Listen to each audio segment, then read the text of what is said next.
Poland, very good evening and good morning.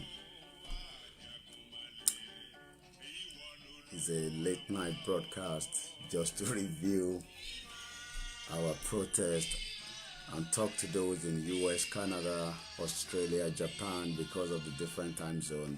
We welcome you on board if you're just joining. A very good morning to you. Mamawa Zainab Bakari, good morning. Poland, good morning to you, my brother. How are you?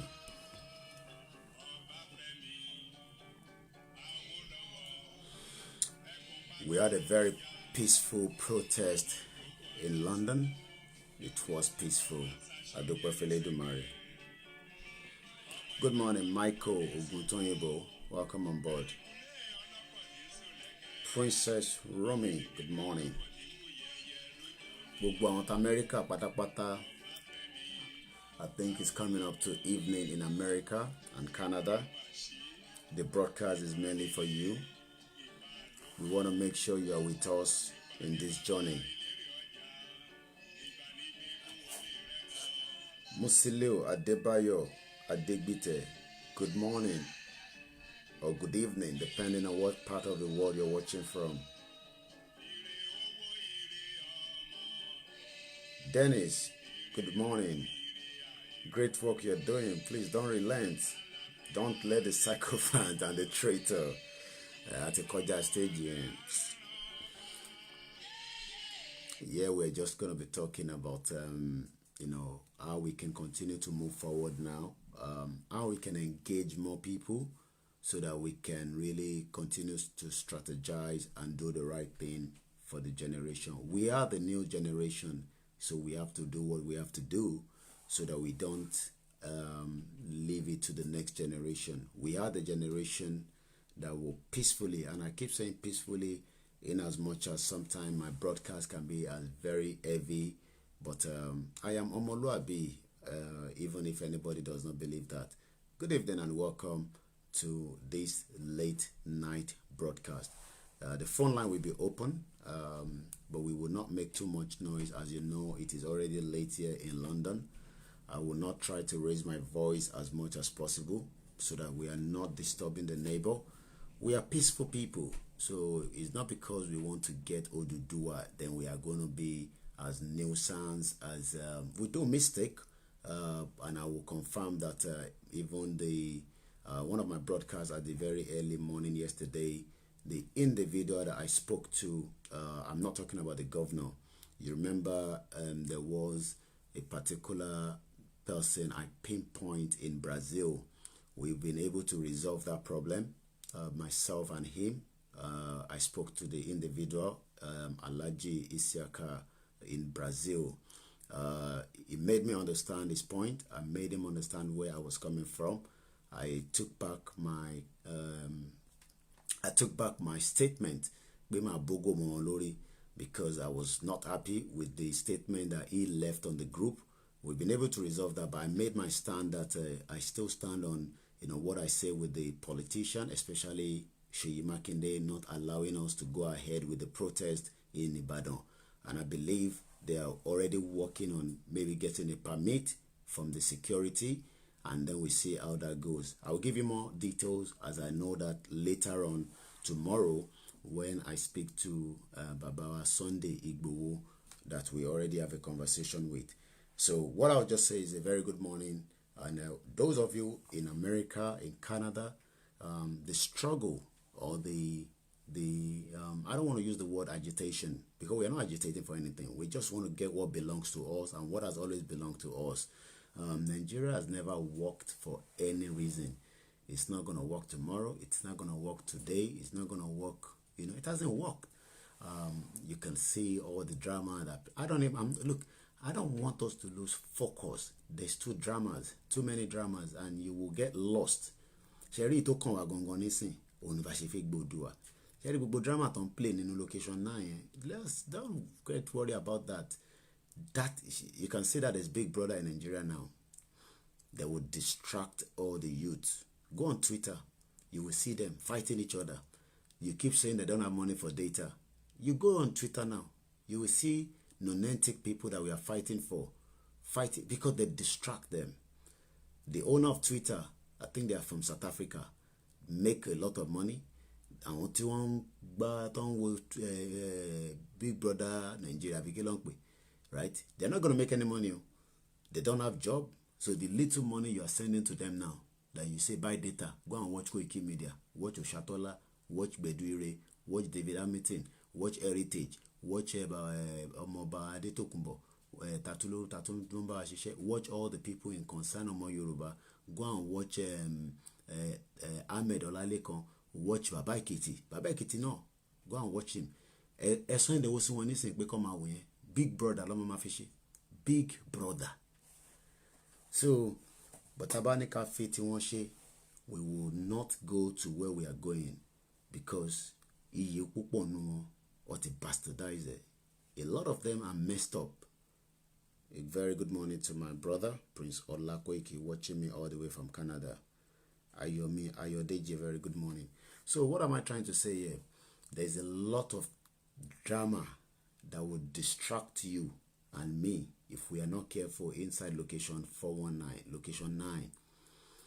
Because at the end of the day, our focus should be how to come out of that contraction called Nigeria.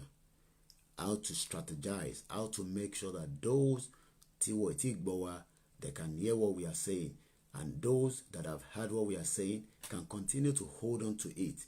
Chori elomi ni sin, ó dìgbà tí election bá ń súnmọ́ tó ń lùlù election ló máa ń wò pé ebi máa ń pa òun, ǹjẹ́ wọn ní kẹsẹ̀ kan jáde kúrò nínú Oòduà tó ń sọ yìí, Oòduà tó mówó wá kúkú fún wa lówó.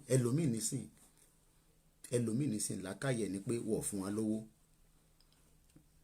We are doing it for our income. Yes, you're right. You know, I can monitor the comments here because I've done a start watch from my own platform and we're watching it from Wali Walata. We still have about I think about 20 days before Facebook will release my own personal page. Don't get distracted with that. At least they can allow us to post on it. That is more than enough for now. People are watching us. They are listening to me. I can do broadcast from anywhere. It doesn't matter. I can ask any one of you to let me log into your account and do a broadcast.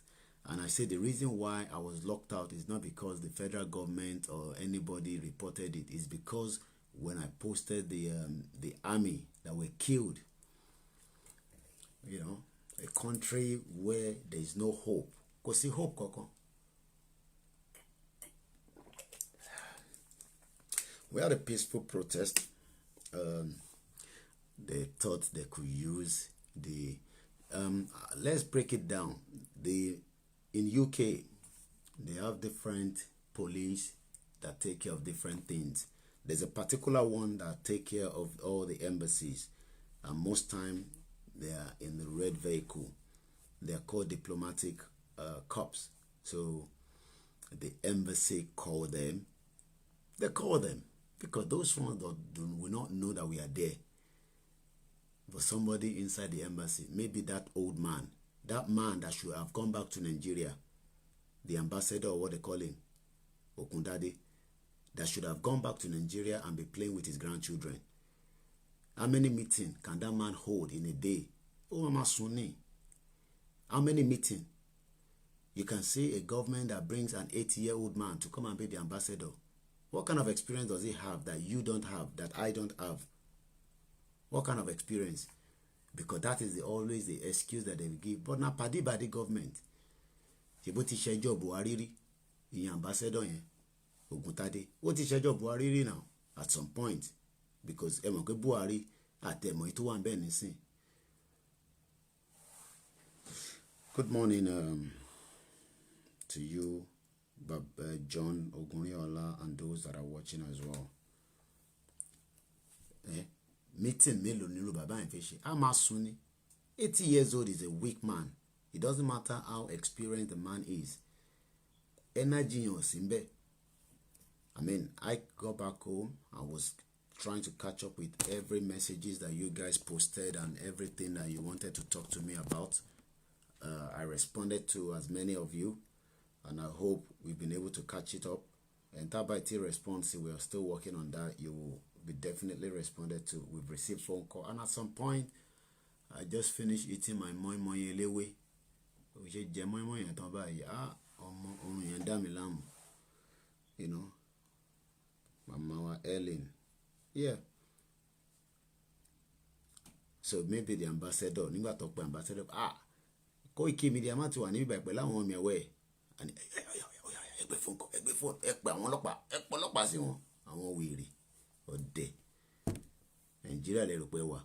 The same thing that táwọn lè ṣe ní Nigeria wà máa ṣe ní bí báyìí.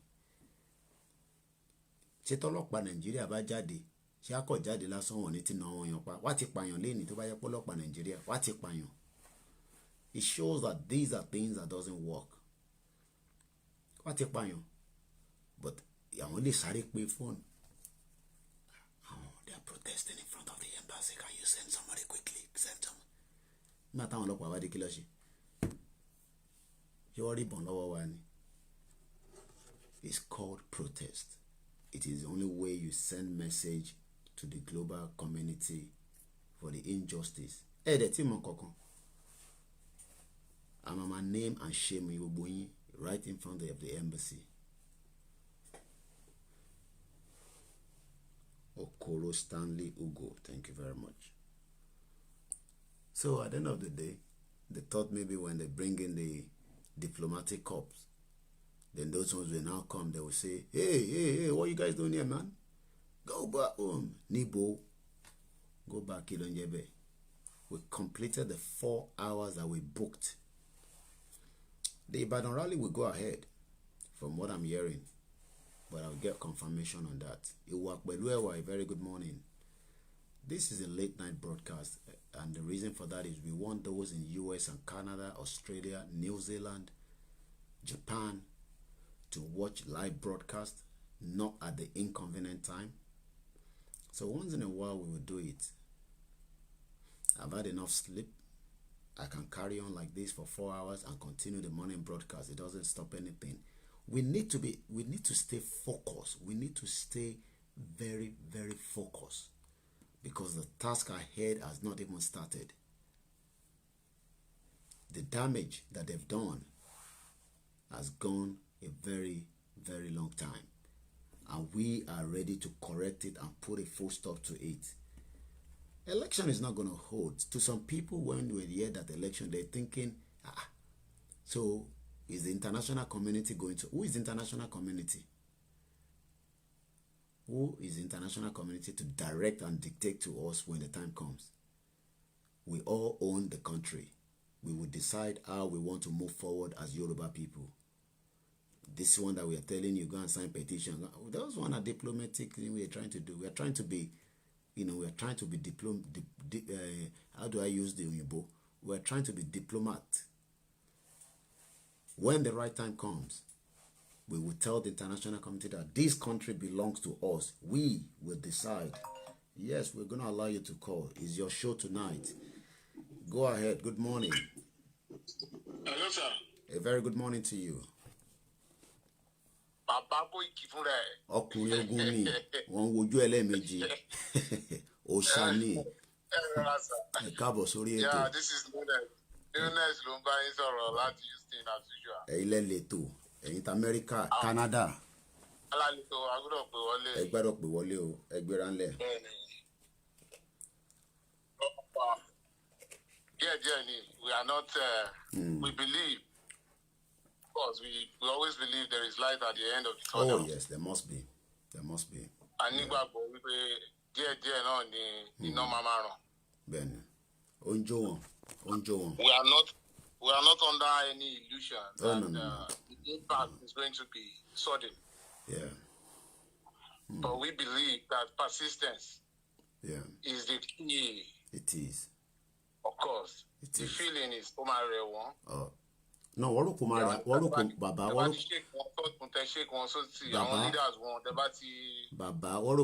rò pé ìta Amẹ́ríkà ló máa rẹ̀ o bóyá kò ní rẹ̀ tàwa UK o èmi ò mọ̀ because they are thinking maybe we will get tired. And unfortunately, àwọn ni kan wò pé àṣẹ̀ṣẹ̀ bẹ̀rẹ̀ náà ni kò tí ì ṣe pé movement yìí kò tí ì ṣe kankan. Èyí tí mo subscribe sí page yín ni wọ́n pé tí kọjá a month. Bẹ́ẹ̀ ṣe rí gan kó àìtí ṣe kankan mo ti ṣe kankan citizen world ti ṣe kankan gbẹdọ àìtí ṣe kankan. Ilé àṣẹ mẹ́yẹ bọ̀ lápò ni ẹgbẹ́ránlẹ̀ bàbá mi ilé lẹ́tọ̀. So gẹ́gẹ́ mo ṣe ń sọ̀rọ̀ mi bọ̀ àwọn èèyàn wa ni mo máa charge like I said to take it up from where I actually stopped that lala we are not under any illusion we are more wípé àwọn kan mọ̀ wípé this thing is not gonna be easy because bí kíkó kí ni ṣe ń lọ iná bẹ́ẹ̀ náà là ń convince àwọn èèyàn láti jẹ́ kó rí benefit. Bàbá ṣe rí statement yẹn tẹ bá drop kí the next caller tó wọlé wàhálà send link kan sí mi kódà mo ti bá pastor yẹn sọ̀rọ̀ but àráyè sọ̀rọ̀ lórí WhatsApp a video to post out lẹ́nìí tẹ bá ti drop màá sáré play video yẹn kẹ́gbẹ́ gbogbo wa gbọ́ Nigeria will break to pieces ẹ má sọ̀rọ̀ lọ Nigeria bàbá yẹn sọ pé Nigeria mo ṣe rí tún rí video yẹn lẹ́nìí so the illusion tẹ̀sán yẹn I agree but ká má máa fi statement pé bóyá ó ti kò ní ṣeé ṣe àní bàbá yẹn mo ṣe tún gbọ́ yẹn lẹ́nìí ni ẹ má sọ̀rọ̀ lọ. Before the illusion mo ti ní there is definitely light at the end of the tunnel. So àti nípa because of course mi ò ní tó pẹ̀lú nǹkan tí kò dáa kò lẹ́tọ̀ọ́ kò ní ṣe pẹ̀lú Yorùbá nìkan the sense of ọmọlúwàbí also is also a sense of justice. Like if there is a sense of justice there will be peace. You understand? I need peace. And ti rí pé àwọn arábí wọ́n ti rìn jìnnà pàápàá jùlọ àwọn politician wọ́n ti rìn jìnnà sínú ìwà ìbàjẹ́ yìí. Ó ti ṣòro ó máa jẹ́ nǹkan tó máa ṣòro fún almost impossible for them to turn back except some people are destroyed. I don't see them turning back. They've so much enjoyed this free money. You know they don't work. How do you know? Wọ́n níṣẹ́ wọ́n create iṣẹ́ kankan. Wọ́n create iṣẹ́ kankan. Wọ́n ti sọ àtàwọn èèyàn tó intern àtàwọn ẹ̀mẹ̀wá wọn àwọn tó wà ní títí débi ń pa náà. You understand? Àwọn tó dìde ta pátá ìdè bíi tiwa tó ń fi pé save our ní fún wọn ní politics. They don't believe in work. Tẹ bá rí bó ṣe nígbà election tí mo lọ sí Nàìjíríà yẹn tẹ bá rí bó ṣe ń gbowó káàkiri nígbà election nìyẹn owó máa ń kún ní búùtù wọn ni I was in Abẹ́òkúta náà. Ṣe rí ilé amósùn wọ́n ń pè ní mẹ́. mo gbọ́ bàbá no àyílẹ̀ ní ṣó. ṣe àwọn ọdún àkótó di pé ọ̀rọ̀ iṣẹ́ wa ń jáde wọ́n kàn bá mi gbé jáde ni tọ́mádé ti gbé jáde màá tún post it again àwọn nǹkan tí mo ti kọ́ sẹ́yìn nípa deceit which is the fact my brother ẹ jẹ́ ká béèrè lọ́wọ́ àwọn èèyàn tó ń gbọ́ wa báyìí ẹ jẹ́ kí n bi wọ́n èmi àtàbúrò mi kan sọ̀rọ̀ lẹ́nìí is my adopted brother ọmọ Igbo ni mo ti adopted lágbà tí mo serve gbà tí mo ìwà Nàìjíríà mo lọ serve lẹ́dọ̀ mo ti adopted mo wá béèrè lọ́wọ́ ẹ pé jọ kí ni who is a Nigerian ẹ mẹ́kẹ́ question ẹ funny. He said, I can identify with a Yoruba like I'm an Oduduwa. I'm more than Timotiwa. Who is a Nigerian? It's a very simple question. There is no Nigerian, and that is the truth. You can have a Fulani man, you can have an Igbo man, you can have an Efik man, you can have an Oduduwa, a Yoruba man. Do you understand? But who is a Nigerian? Who is a Nigerian? Please, if anybody has an answer, because àwọn kí lórúkọ tó ń jẹ́ Ghana nígbà tí wọ́n ayé ìgbà kan nígbà táwọn wà ní school they were referred to as Gold Coast láìmọ̀ ìkéré gan. Ṣé you understand? Or something like that. Even the Ivory Coast wọ́n ti change orúkọ wọn padà sí nǹkan tó fẹ́ jẹ́ now. Who is in Nigeria? Yes. Ṣé you understand? Wọ́n ti change orúkọ wọn pé Ghana làwọn jẹ́ àwọn òun ṣe Gold Coast. Ivory Coast wọ́n ní Côte d'Ivoire làwọn jẹ́ àwọn kì í ṣe Ivory Coast. Ṣé you understand? You see? Because all these names are supposed to be a segmentation strategy for the British. Shall you understand? You see? To be able to administer and govern their colonial, what's it called? Shall you understand? Their colonies. Shall you get this? So, and they gave us Nigeria, the Niger area, as some folks, of course, shall you understand? And we are, how can I bear that name now? My brother, I think just out of ignorance, but this is Timor Leden thoughts who are looking. Check out about when you know, it so when I want them provide. I went more answer kiri wa Oduduwa Yoruba ni wa. We are Yoruba and Oduduwa. I am not a Nigerian, of course. You can pick that passport Nigeria if you want it. Yeah, no problem. But Iwaju and Wo vision. The future is what we are looking at. We are persistent.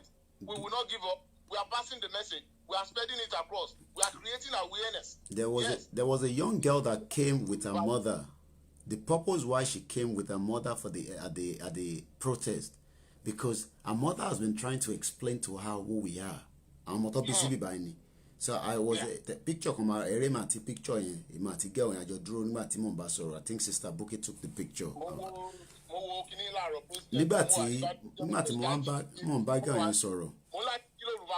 Yeah, no, you know like people might be no busy pani. Mo wá ń ṣàlàyé fún girl yẹn pé ṣó mọ̀ pé Yorùbá ti wà, wọ́n ti ń trade, wọ́n ti ń travel, wọ́n ti ń ṣòwò more than 10,000 years. But because wọ́n bí bàbá ẹ̀ àti bàbá tèmi sínú Nàìjíríà kò mean anything. Yes. Girl yẹn take note. Mo ní kó lọ wo bó ṣe join wa ní 1914. Mo ní kó lọ wo bó ṣe fraudulent. Mo ní àwọn òyìnbó náà ní kó lọ go ẹni tó ń pè ní Harold Smith ìyẹn ṣe jáde ni kò dẹ́ ṣe pé ṣe jáde ó ti wà tẹ́lẹ̀ but àwọn kan ló tún máa lọ rú kíní yẹn interview yẹn jáde again bẹ́ẹ̀ náà ṣe sọ pé wọ́n ń gbé information yẹn jáde. So I think what is happening now is we are now seeing the light clearer. Yes, gbogbo èmi náà ní Nigerian passport kò mean anything kò mean anything because that is not who I am really èmi ò ń ṣe Nigeria because ilẹ̀ Yorùbá ló bí mi sí kò ń ṣe ilẹ̀ Nigeria. Òyìnbó ló dá gbogbo wa papọ̀ ló dá ṣàpúrú mọ́ pé adẹ̀fẹ́ tú gbogbo ẹ̀ nísìn a máa tú peacefully adẹ̀ máa fi àlàyé fi ṣe ni ẹgbẹ́ ránlẹ̀ bàbá mi. Exactly what I told him. That my brother in the mood. Ó ní wọ́n dà wá pọ̀ ní now. Orúkọ yìí is for administrative purposes. Who is in Nigeria? Good morning, Fenyi. Good to see you as well. Èèyàn lè tún ẹ̀yàn bísà àbí? Even in Christianity don't practice. People get baptismal names. You understand? If you feel that name you have, so orúkọ tí wọ́n fún wa, of course, it does not apply to the Yoruba race. And of course, God will continue to strengthen you. Thank you very much. Ẹ̀ka mọ ọ̀nà tá a lè fi send kìíní sí because Emori the other this thing, mo mọ̀ ẹgbẹ́ need a lot of support. Oh yes. No problem. Yeah, I will send that whatever. Like I said, it's a long journey. Look, we're not telling people to go and weigh it. Look, because this is a long process. The process is to make sure that we create evidence. I don't want to be distracted with Baba Konko, Jenny, and DDC, Owasi, Senate, 30 plan. I want to die you. All that are distraction. We have gone, they've been stealing money is not today. Our focus now is you and me. How do we convince an average Yoruba man, a Yoruba woman, that is still thinking that this is going to work? Sister Buki drove me home after the event from the embassy, and we had a conversation that was about almost 30-35 minutes drive. And she said to me, as a photographer that she is, that has worked within the community, she has seen when within all these non-antic politicians, NNPC guy, when they come here, they stay at 7-star hotel, Dorchester, Governor's House, using Owoti Awoti Nino the same wealth, Tibubajoni, and they refuse to allow it to work. We are going to go. Whether after when you drop now, I'm going to quickly play that before we get the next call. I said that pastor, I just picked that information today. I've sent him a message whether we can interview him at some point.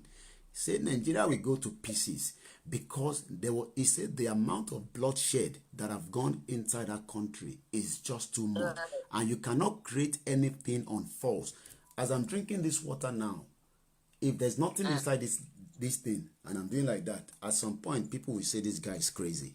There's nothing in what you are drinking. That water has finished. We can see it. We can actually see it. There was water now, and like I did a practice, practical the other day. This is white water. This water is white now, but by the time I put an ink into it, it changed. That is what Nigeria looks like. So they've literally changed what is inside the color of the water. Egberanle, my brother. Oshatola, my warrior. So, thank you very much for your time. Like I said, the show is for those in America. Thank you for our first caller. I will let him go now while we continue with the broadcast. Let me play that video that Walata sent to me. Where's Walata? Too many messages. I love when people send my messages. I read it, I go through it, sometimes 2 hours, because everybody that sent a message in different WhatsApp group with voice notes, it means a lot to each and every one of us. Sometimes we get it wrong. I was upset at about 3 o'clock. Not upset with what I said with that nasty man called Seyi Makinde, but I retract my statement with a man in Brazil, and we have already settled that conversation. I am an Omoluabe. I am not here, to prove anything to anybody and say no. And I told the man, I said, I'm not a politician, and I am not, how do I explain it? We had a conversation for like almost 30 minutes, anyway, 20 minutes or so. He's based in Brazil. I retract my statement that I will break the bottle on his head, because when I read his own point, trying to, paint Seyi Makinde, he still said the same thing, and I made them understand my stand on that. But I retract my statement just on him, because I realized that he's an Oduduwa man. He's working tirelessly towards the actualization of what we are doing as well. He's mobilizing as well, and I don't need to fight anybody. We don't need to fight ourselves to make a point. And I am now coming back again on the live broadcast to say the same thing, which I already posted the voice note back in that same group, and I'm also saying it on a live broadcast. I am an Omoluabe guy, but one thing is, like I said to him, Seyi Makinde messed up. I don't care whether he's a new governor, people love him. That is the damage they've done to location 9, especially Southwest, is unbearable. Very brooch bread lele anything. Only one who lay come at Gerara. Ni Nigeria of today. Ele brooch bread. Toffee butter pa. Tondu lenu. Otiton. Caprizon ni mo gbe kini le lori teba o. These are basic things that we should not that Caprizon. But at the end of the day, the poverty level, people are hungry. Once again, a good morning from my end. Good evening to those of you in America. Like I said, I will come on board anytime. Even if I said I will still be here at 6:30, inshallah, in Jesus' name. I'll be here at 6:30. I can stay here awake. I have already had my sleep. Tiban Losibishen uncle. No, I'm sure a lot of you do 3 jobs. I've done it before. That is nothing to, you do one job. After 2-3 hours, you sleep a little bit. You go and do the night job. I can be on a night job till 8 o'clock. Tiban Shisha security nko. Todek ba mi si bishe. Toyinbo sanwó fún mi. Ṣé mo ní wà ní orí. Ẹ mọ̀ pé security guys are watching me now. We appreciate you. We love you guys. But they sit down there. They're watching me. They're looking at these boys. Especially my old people say, just, we are going home. I met a Biafra guy that works in one of the store in central London when I went to buy, food for every one of us to eat at the embassy. And you can tell, just like my brother that called, straight away, the moment I speak, he realized that I'm a Yoruba man. And I knew he's an Igbo man as well. He works in the store. And while I was picking up all my own, stuff to buy. Focus Nigeria, you're still awake. Into London, Emma Faraway Yomi. Focus Nigeria. Don't worry about that Nigeria. She was at the protest. So when you see Focus Nigeria, don't get distracted that maybe this one in Nigeria. No. Thank you very much, my sister. It was lovely to see you at the embassy. Mobola Jiladipo, good morning. Let me play that video. We're not going to stay too long, but we also want to make sure that those in America, Canada, New Zealand have time to sit down, watch a live broadcast, not a repeated one. So let me play that video that Walata sent to me. And like I said, I've reached out to the pastor. We couldn't get through together on the phone. And this is the video that I will play to you now. I'll put the comment, or I'll put the link later as well, so that in case you all want to go and watch it. Thank you very much, Ellen. Adioti. We want to teach you. Hello. ó sùn ni. Mi ò sùn ẹ̀gbọ́n mi. Ẹ má farawé Koiki Media o, ẹ lọ sùn yẹn ara bí yòó. Ẹ̀gbọ́n mi ẹ wò ó, òṣòrùn jàre tábàṣe kí ni àǹfààní orun téèyàn máa sùn tó máa dijú kan tó máa lajú kan. Ọlọ́run kó ṣàánú akọ̀ọ́rọ̀ gbẹ ìwé Adeoti is calling us from Lagos.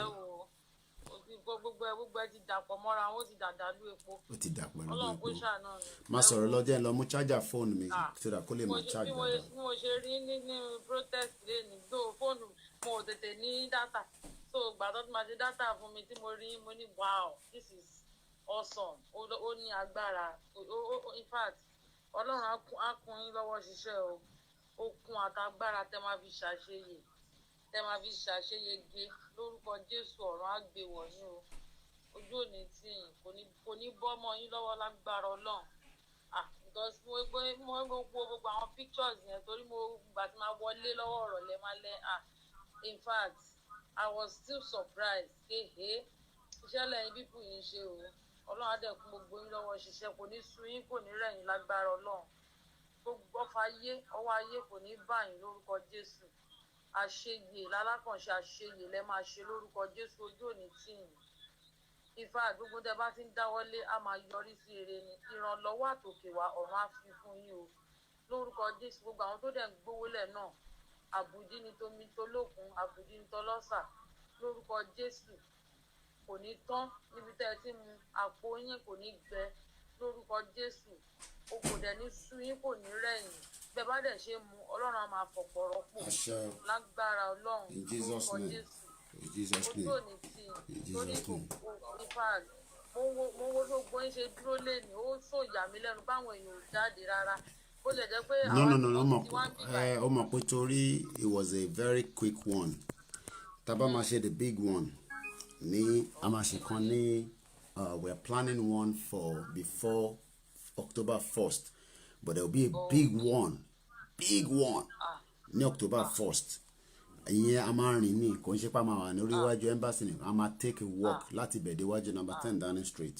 Ọlọ́run dẹ̀ máa gba gbogbo ògo lọ́jọ́ náà ó dẹ̀ yẹ pé even though gan lórí àwọn platform mo béèrè káàkiri pé àpéṣekùn wọn ní ṣe ní Lagos State mo rí everybody keep mute even kí lórúkọ pastor tẹ send orúkọ wọn sí orí platform tẹ ní kí n hard sọ́dọ̀ wa èmi àti wọn sọ̀rọ̀ gan lánàá sọ̀rọ̀ at length in fact bàbá yẹn ṣàlàyé so many things fún mi ẹ má jẹ́ kí n tọ́ yẹn gbọ́ mi ọwọ́ mi bọ́ ni o mo kàn but ọkàn akin mo kàn fi gbé pé èèyàn gbọ́dọ̀ because èèyàn gbọ́dọ̀ ṣojo Ọlọ́run náà sọ ó ní bíbélì náà sọ ó ní nínú ayé a máa rí ìpọ́njú ó ní ṣùgbọ́n ṣáka tújú ká torí pé òun ti ṣẹ́gun ayé so I just summon my Good morning, pé Mr. not Kazim ti Show. dáàbò jàre John, kò sí the ọmọ number tó is máa plus ṣẹlẹ̀ ó kàn rí bẹ́ẹ̀ ní ìjọmọlógún bẹ́ẹ̀ ni àní sí pẹ̀lú òkú ẹ̀ láéláé mo mọ̀ pé because gbogbo àwọn ọ̀rọ̀jọ́ Ọlọ́run àti tí mò ń fọ̀rọ̀ lọ gbogbo sọ pé it is well it shall be so ó kàn lè fẹ́ ó máa fìdí ẹ̀ lágbára Ọlọ́run ó máa ṣe é ṣe ọ̀dàdá owó òdẹ ní dá gbogbo àwọn tó ń ní ìrànlọ́wọ́ orúkọ Jésù ọ̀dàdá owó ò ní dá wọn kò dẹ̀ ní sú wọn kò ní rẹ̀ wọn torí wá tó stage kan wọn á tún fẹ́ àwọn wèrè yẹn á fẹ́ gbógun mọ̀ pé Ọlọ́run á pa wọn lẹ́nu mọ́ Ọlọ́run á pa wọn lẹ́nu á gbàgbára lọ́wọ́ wọn ojú àti gbogbo wọn lágbára Ọlọ́run máa padé lẹ̀ lérí pẹ̀lú àlàáfíà àti ìfọ̀kànbalẹ̀ ni. Thank you very much, Adeoti. Thank you very much. Bye for now. She has not sent me, but we have identified few individuals that is worth working with in terms of making sure that, especially the internet, we are doing it from behind the scene, from the little and the big and the small that you are giving us. It's not that you are just giving and then we just eat everything with Boli and Ekpa. No. Somebody like her, she was the one that lead us in prayer every morning. I'm sure you will always remember the man, Adeoti Latagege. You know, I won't release a number for the public, but if you want to support her with internet, she has not asked for money for food.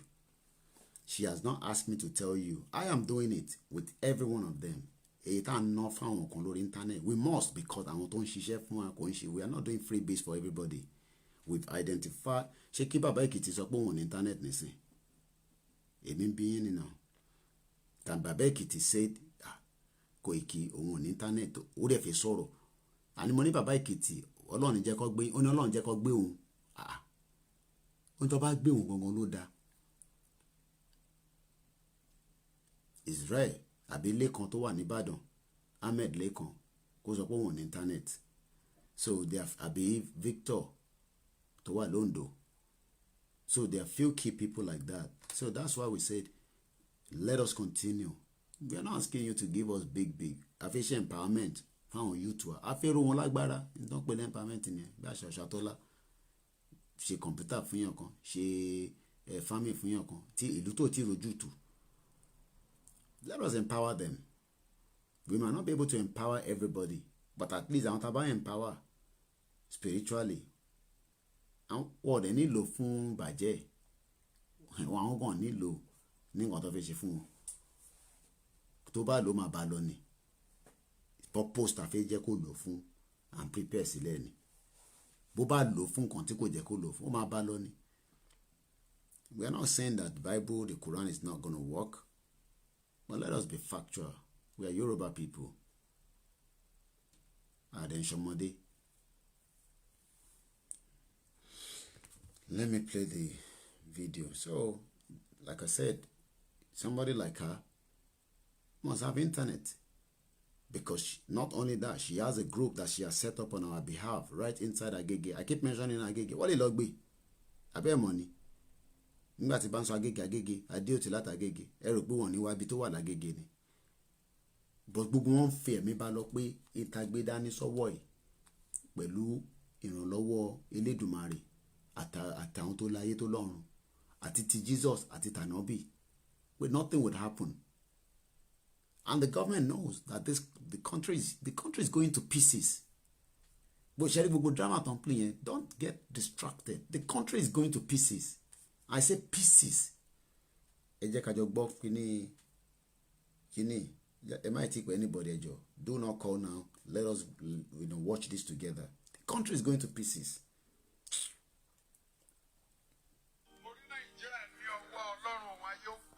I saw Nigeria in the hands of the Almighty God, heaven and earth.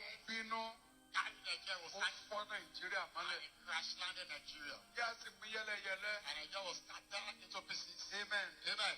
And it was divided into various ways. And the hands took the eraser and it erased Nigeria. It wrote another nation which I could not know. The second mission I saw the sun, and it was called the Son of Righteousness. And the sun set all of a sudden. And God told me, if the Son of Righteousness come down in Nigeria, and we're going to suffer a lot. The third mission. I'm going to pause that bit. Oshatola, I was meant to have mentioned this to you. Ṣé rántí pé 3 weeks ago, and Oshatola, I hope is still with me because I know she says she will only be with us for a few minutes because she's a mother and she needs to go to bed. It's late already on this side of the globe. When I say this side, in Europe. I'm going to rewind back. There's a statement that the man made. I already made similar statement 4 weeks ago.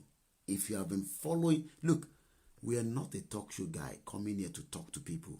We are here to tell you based on what we are told spiritually and what we have been told. We will not add to it and extract from it. I said 3 weeks ago precisely that the Fulani have done something that the sun must not see. Pé wọ́n ti ṣe nǹkan kan tí oòrùn kò gbọ́dọ̀ rí sọ àwọn ọmọ káàárọ̀ oòjíire. And we are doing everything. When I say we, I just say we. I don't have to go into details.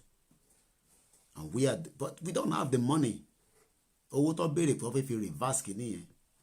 Àtẹ̀ rí. Ẹ máa náwó ẹ bọ̀. Ẹ dẹ̀ máa náwó tá a máa fi rán àwọn èèyàn pé kó lọ sí òkè kó lọ ṣàdúrà. Àdúrà ló ń gba agbára kì í gbàgbé. Èmi nǹkan tẹ̀sán nìyẹn. Ṣé nígbà tí bá gbé àwọn wòlíì dìde pé kó lọ jókòó sórí òkè ṣé omi lásán wọn ní mu èmi bí yín ni we can mobilize them to be lórí òkè for 1 year Nigeria máa fọ́ báwo tẹ̀ sí kankan mọ́ but how do we make them survive for 1 year? They're not going to ask for money, but they must feed. And if they are 10, they are 20. Going back to what this pastor is saying, I said it here because they confirmed that with me and Ushatola. I don't have to tell you who confirmed it with us. That something was not meant to see the sun, and there will not just be a rain coming down, but for 7 years. Go and play back. I can't remember which of the broadcasts I did. That we want in the southwest. We can reverse all those things. Don't when we say that, but they can reverse it. But this is where you will need money. You think I'm coming here to come and no. And when Walata sent it to me, because Walata's job is to research on what is happening and make sure that I receive it, because I'm receiving tons of messages, and sometimes majority of them are valid. But the one that Walata sent, and I'll play another one after that, I will always watch it quickly because there's a message in it. The man is talking about similar thing to what we were told, because the same thing tí Ifábárí òun náà ni àwọn pastor máa òun náà ni àwọn imam máa rí. Let's go back into it again. I will start it again. I will not say anything. It's a 8-minute I've sent a message to the pastor. He has replied back with a voice note, but we've not been able to talk. I want to bring him to come and talk to us. So I'm going to rewind back. I will not interfere, but I want you to remember that I did a broadcast 4 weeks ago precisely, close to what he was saying. I am already been saying Nigeria will break, but regarding the sun aspect of what the man said, again, I'm starting all over again. I saw Nigeria in the hands of the Almighty God, heaven and earth. Carry Nigeria was and it crash landed Nigeria. And Nigeria was scattered into pieces. Amen. Amen. And it was divided into various ways. And the hands took a razor and it erased. Okay. It's an American show. We'll pick up the call, but I'll just... Okay, I think the person... Hey, Jackie, before you call anybody, please. Nigeria. It wrote another nation which I could not know. The second mission I saw the sun, and it was called the Son of Righteousness. And the sun set all of a sudden. And God told me, if the Son of Righteousness come down in Nigeria, and we're going to suffer a lot. The third vision. Amen. Amen. Please, everybody pay attention to a little boy called David. A young man saved from garage without wisdom of men. So listen. Warning. Of the third revelation. You Christian in Nigeria.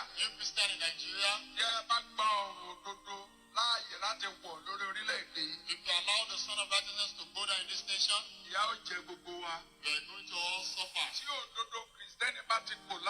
the righteousness of Christian has been collapsed, the enemy will prevail or have power over them. What happened to all of us in this nation is righteousness has fallen or collapsed. There is no more righteousness in the church. No more righteousness in the church. And Yoruba didn't come to pass. The righteous one in the city is the wicked one. All of us speaking the truth, you are trying to silence us. I wrote something on the Facebook this week. Somebody said that easy. But what I said, I mean it. I cannot talk in the secret that I cannot say it in the public. I don't want hearsay. I don't want lie and hearsay. That's why I'm using anybody talking around me is on record. Whatever I'm saying, you need to you don't need to be told. The help of the Christian. But my one of encouragement was that we should go and revive. All of us, we call ourselves Christian in this nation. We are after money and position. Righteousness has fallen away from the church. Righteousness has fallen away from the pulpit. Righteousness has fallen away from the church. Righteousness has fallen in the life of people. The neighbors are deceiving themselves. Pastors relating together with lies. The leaders are relating with the followers with lies. And the all our newspapers are full of lies. Somebody was killing along the expressway. Secretary to government, and the secretary to the government said he was still àwọn tí wọ́n attack wọ́n ní kì í ṣe amúrọ̀bà pé Fúlàní ló attack. Those the victim said it was ìjọba ń parọ́. amúrọ̀bà for Fulani. ilé ẹ̀rọ tẹlifíṣàn ń parọ́. Government was lying, media rédíò ń parọ́. radio. tó bá lélẹ̀ tó sòótọ́ náà àwọn rédíò wọ̀nyí. Yes, anyone that say truth. ìjọba nìkan lọ ti pa. The government will have to go and shut a them up. fi èké ń tu ayé ara wa. We are using lies to arrange our òdodo ní life. gbé orílẹ̀-èdè lékè. Righteousness exalted the nation. orílẹ̀-èdè tí òdodo rẹ̀ bá ti ṣubú. Any nation that righteousness has yóò ṣubú náà. will fall as well. ó ń kán ni mò ń sọ lórí Nàìjíríà. Only one thing I'm laying emphasis on today, tún sọ. and I will continue to say. Margaret Thatcher ló sọ nígbà tó visit Nàìjíríà. And Thatcher said it when she visited nígbà tó jẹ́ Nigeria. Prime Minister UK. When she was Prime Minister of the United Kingdom. The woman is dead now. nígbà tó wá sí orílẹ̀-èdè. When she came to this nation. tó mú gbogbo iṣẹ́ wa. That look at all our ó ní Nàìjíríà is an artificial country. Ó ní Nàìjíríà jẹ́ orílẹ̀-èdè tí a tọwọ́ ènìyàn ṣe. built on faulty foundation. Ṣàgbé lórí ìpìlẹ̀ tí ó tọ́. proper structure. Láì ní ìpìlẹ̀ tó fìdí múlẹ̀. bẹ́ẹ̀ ṣe rí gan nìyẹn. And that's how it is. I keep on saying it. Mo ń sọ. Nigeria is an artificial country. Nàìjíríà jẹ́ orílẹ̀-èdè tí a tọwọ́ ènìyàn dá. gbogbo ẹnu ni mo fi sọ láìsí ibẹ̀. All my house without. bí mo láǹfààní ní gbangba máa ń sọ bẹ́ẹ̀. You have privilege to say publicly I will declare. Nigeria is an artificial country. Nàìjíríà jẹ́ orílẹ̀-èdè tí a tọwọ́ ènìyàn built dá. on faulty foundation. Ṣàgbé lórí ìpìlẹ̀ tí kò without dá. proper structure. Láì ní àwọn ìgbékalẹ̀ and tó we dá. keep patching it. Àṣẹ mọ́ àwọn. ìgbé tá a bá fi tọ́mọ. Any house we used to train the child. ìrìn ló máa wó kalẹ̀. Definitely deal with collapse. òdodo ní gbé orílẹ̀-èdè lékè. Righteousness exalted the nation. irọ́ làwa fi ń kọ́ We orílẹ̀-èdè. are using lies to build our own kò nation. sígbà tí ò ní wó. There is no way we will not collapse. ọgbẹ́ ènìyàn ò lè tó ìlú. The wisdom and education of man cannot have ọgbẹ́ ènìyàn ò lè tó ìjọ. the wisdom of man cannot have a church. kìrìsìtẹ́nì kì í ṣe pé mo kàwé. Christian is not about education. ìwé bá Education is true. ṣùgbọ́n bí pé What the Bible says, ìwé a máa pani. letter killers. ẹ̀mí ní sọ ní The díà. spirit that breaking it. amen. Amen. now gbogbo ọgbẹ́ ènìyàn All the wisdom and philosophy of tó man ayé kò tó orílẹ̀-èdè. cannot arrange this world or nation. àwọn professor lórí economics ò níye. Professor on economics are numerous. wọn à lè yọjú economic They in cannot Nigeria. settle the economic problem of Nigeria. kan náà ọ̀jọ̀gbọ́n economics lórílẹ̀-èdè yìí. One of the professor in ó economics. ní Nigeria economics a galloping economy. Ó ní ọrọ̀ ajé Nàìjíríà ó jẹ́ èyí tó lọ sókè tó lọ sí. kú ṣeré ni. Ìlú ṣeré ni o. wọ́n sì ẹ̀yàn prime minister for petroleum tuntun. They have just appointed a new minister of petroleum. ó ní àlè continue pẹ̀lú 145 by ní. And he said we can't continue with 145 per gallon àbídá fikún. except we had to eat. fikún kò yanjú ìṣòro We wa. had and had to eat. It couldn't solve our problem. Now, mi ò tí ì ráyè ti I Nàìjíríà. don't have time for Nigeria now. Kristẹni ni mo fẹ́ bá sọ̀rọ̀ But I lọ. want to talk to Christian in Nigeria. ìrànlọ́wọ́ Kristẹni. The help of Christian. dára ń pè ní Kristẹni. Who is a Christian? kì í ṣe Paul. He's not kì í ṣe Peter. Paul. He's not kì í ṣe Daniel. Paul. He's not Peter. He's not ṣe Daniel. Dávidi. He's not David. ṣe bí Paul gbọ́gbà ó ti di mùsùlùmí. But one guy has become a Muslim. orúkọ kọ́. It's not about name. díákónì kọ́. It's not about position. kì í ṣe oyè. It's not about kì í chief. ṣe general overseer. It's not about general mo overseer. dá ìjọ́lẹ̀ ìjọ tó fi kọ́ là ń pè ní It's Kristẹni. not about mega churches. No. Therefore, rárá. Kristẹni Christian. ó ní àwọn tó ronú padà kúrò nínú ẹ̀ṣẹ̀ wọn. Those who have repented genuinely from their tí a sin. ti rà padà. They have been redeemed. tí orúkọ wọn bẹnu ìwé yìí. Their name is written in the book of tí wọ́n ń life. gbé ayé tí Kírísítẹ́nì fẹ́ kán gbé. And they are living a Christ-like life. Kírísítẹ́nì lẹni tó ní attribute Kristi nínú. Christian is somebody that have àbùdá Kristi. The humanity of Christ. Tí ó ní àbùdá ìwà Kristi nínú. Kí ni Gẹ̀ẹ́sì àbùdá yẹn? That's attributes. That are the humanity attribute of Christ. Ó ní ìwà àbùdá ti Kristi nípa ti ènìyàn nínú. Òun náà pè ní Kristẹni. That's what we call the Christian. Inú wọn ni olódodo. And in them we have holiness. Olóòótọ́. We have the righteous one. Ìwà mímọ́. We have holiness. Ìwà tó tọ́ integrity. Integrity. Òtítọ́ inú. Sincerity. Láì nìkan pé méjì. Without missing words. Bẹ́ẹ̀ni jẹ́ bẹ́ẹ̀ni. And your yes is yes. Bẹ́ẹ̀ kọ́ jẹ́ bẹ́ẹ̀. And your no is no. Ọ̀rọ̀ tó sọ lẹ́yìn. What you say behind. Wọ́n lè sọ ní gbangba. Can say publicly. Ọ̀rọ̀ tó sọ lójú gbogbo ènìyàn. What you say publicly.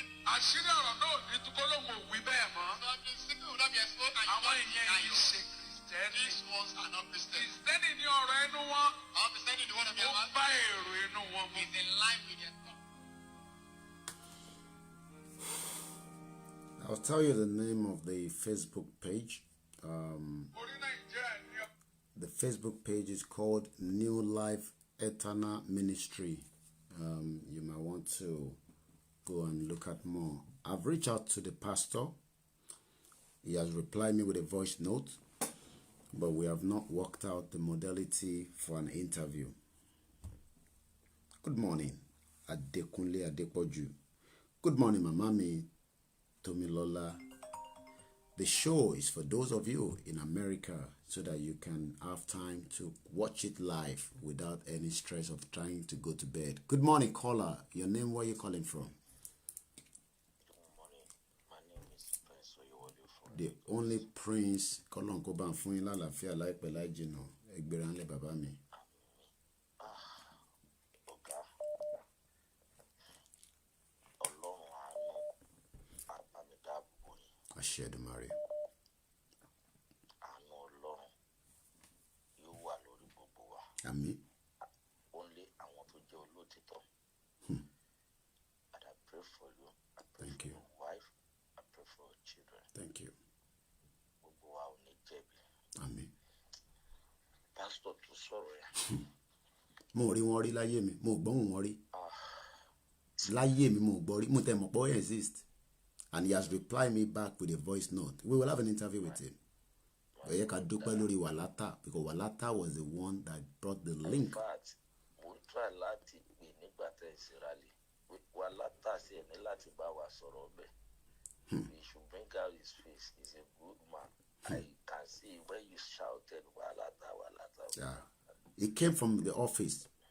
His office is far away from central London. I heard his voice on the ground saying that Bishop Mutimbo because I sneak at me. Come about me, you see, my brother, you are now popular than some of the state governors. Let people listen to me now, testify to it. Because your name is everywhere. You are not the only one, my dear. But you are one of the blunt person.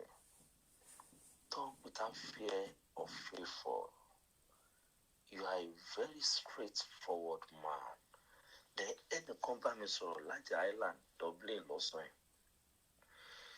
Only my brother. Only Iluye.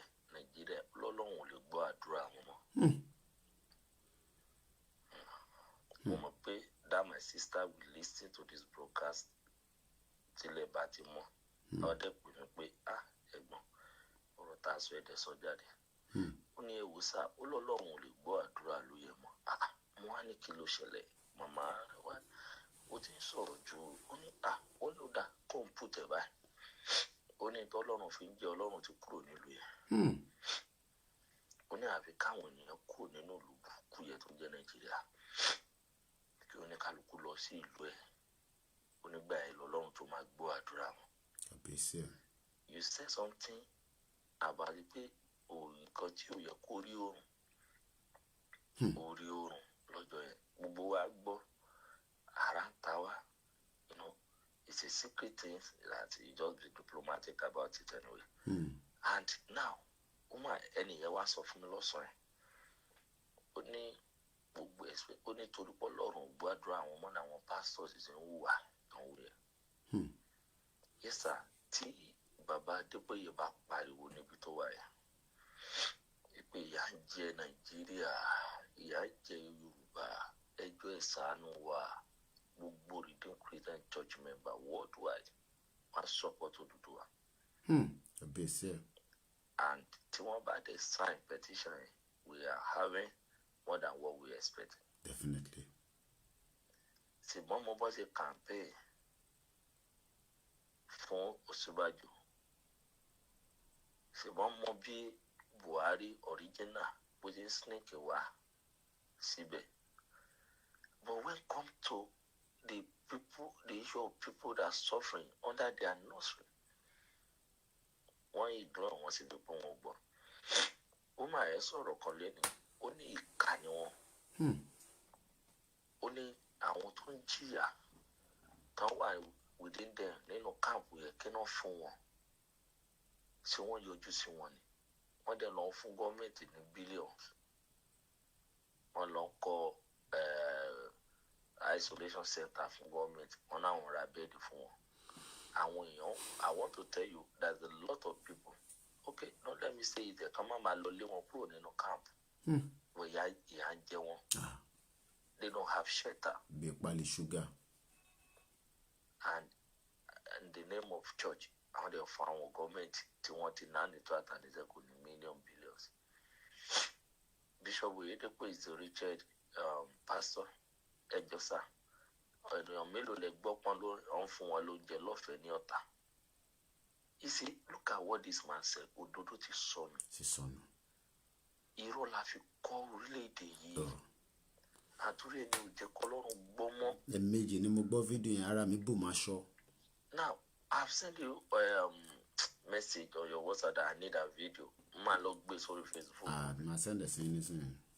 See, my brother. Ara mi bù máa ṣọ́. Irọ́ ilé tá a bá ti fi rọ́mọ yẹn sá. Ara mi bù máa ṣọ́. Yorùbá ní ìrì ló máa wó. Ara mi bù máa ṣọ́. Ilé tá a bá fi rọ́mọ ìrì ló máa wó. Òun ni o. Gbogbo pastors, gbogbo àfáà, àgbo babaláwo orúkọ lórí náà wá káàkiri. Orúkọ ni o. Jíìpù ni ẹ wo iye jíìpù táwọn Nigerian pastor ní sá. Àmì mo ní jíìpù jet. Ẹ wo iye jet tán ni. So ọdún mi dùn fún program yìí. Àwọn àkáwà tá a bá ti gbọ́ pé kí tó bá yẹ ti lè send signal nílé súnmọ́.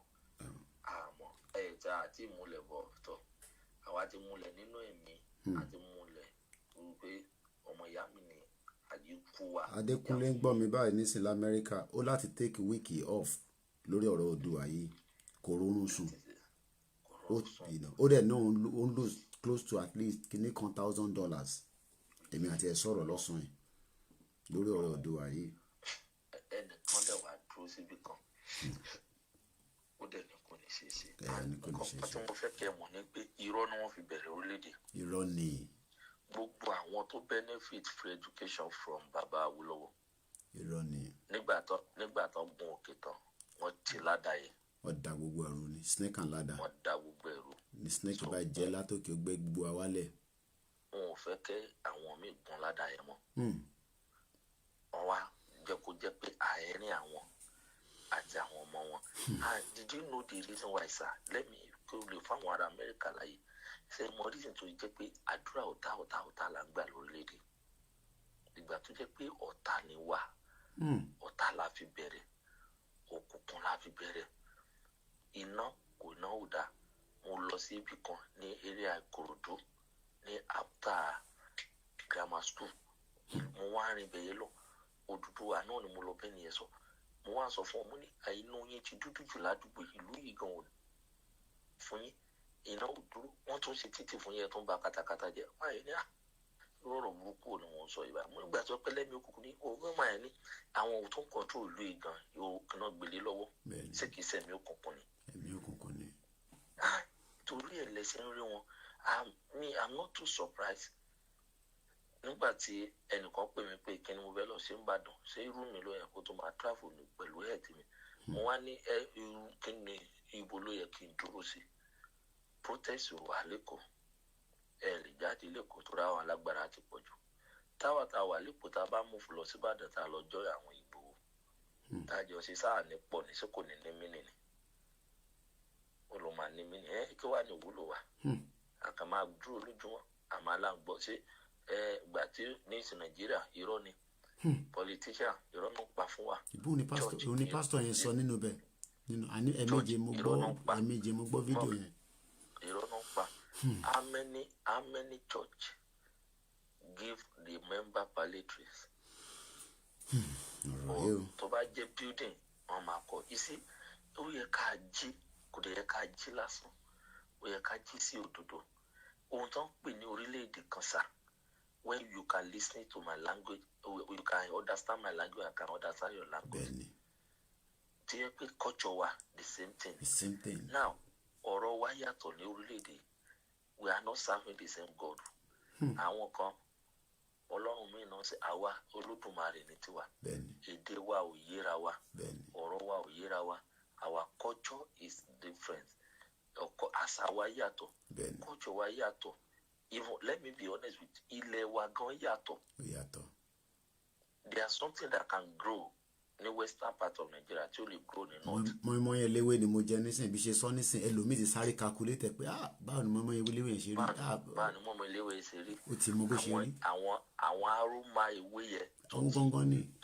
tó ti wọ ìsí kò dé yẹ ká tọ́ra wa mọ́. kò yẹ ká tọ́ra wa mọ́ because à ń tọ́ra wa ní. ẹ̀tàn. so ọlọ́run á ràn wá lọ́wọ́ àjọ ṣe láṣẹ yìí you are a warrior you are a fighter ọlọ́run fún yín lálàáfíà màá send the link ìfìkíní ẹ̀sìn nísìnyí tẹ́ bá ti drop. Thank you very much sir. ẹ ṣe gan.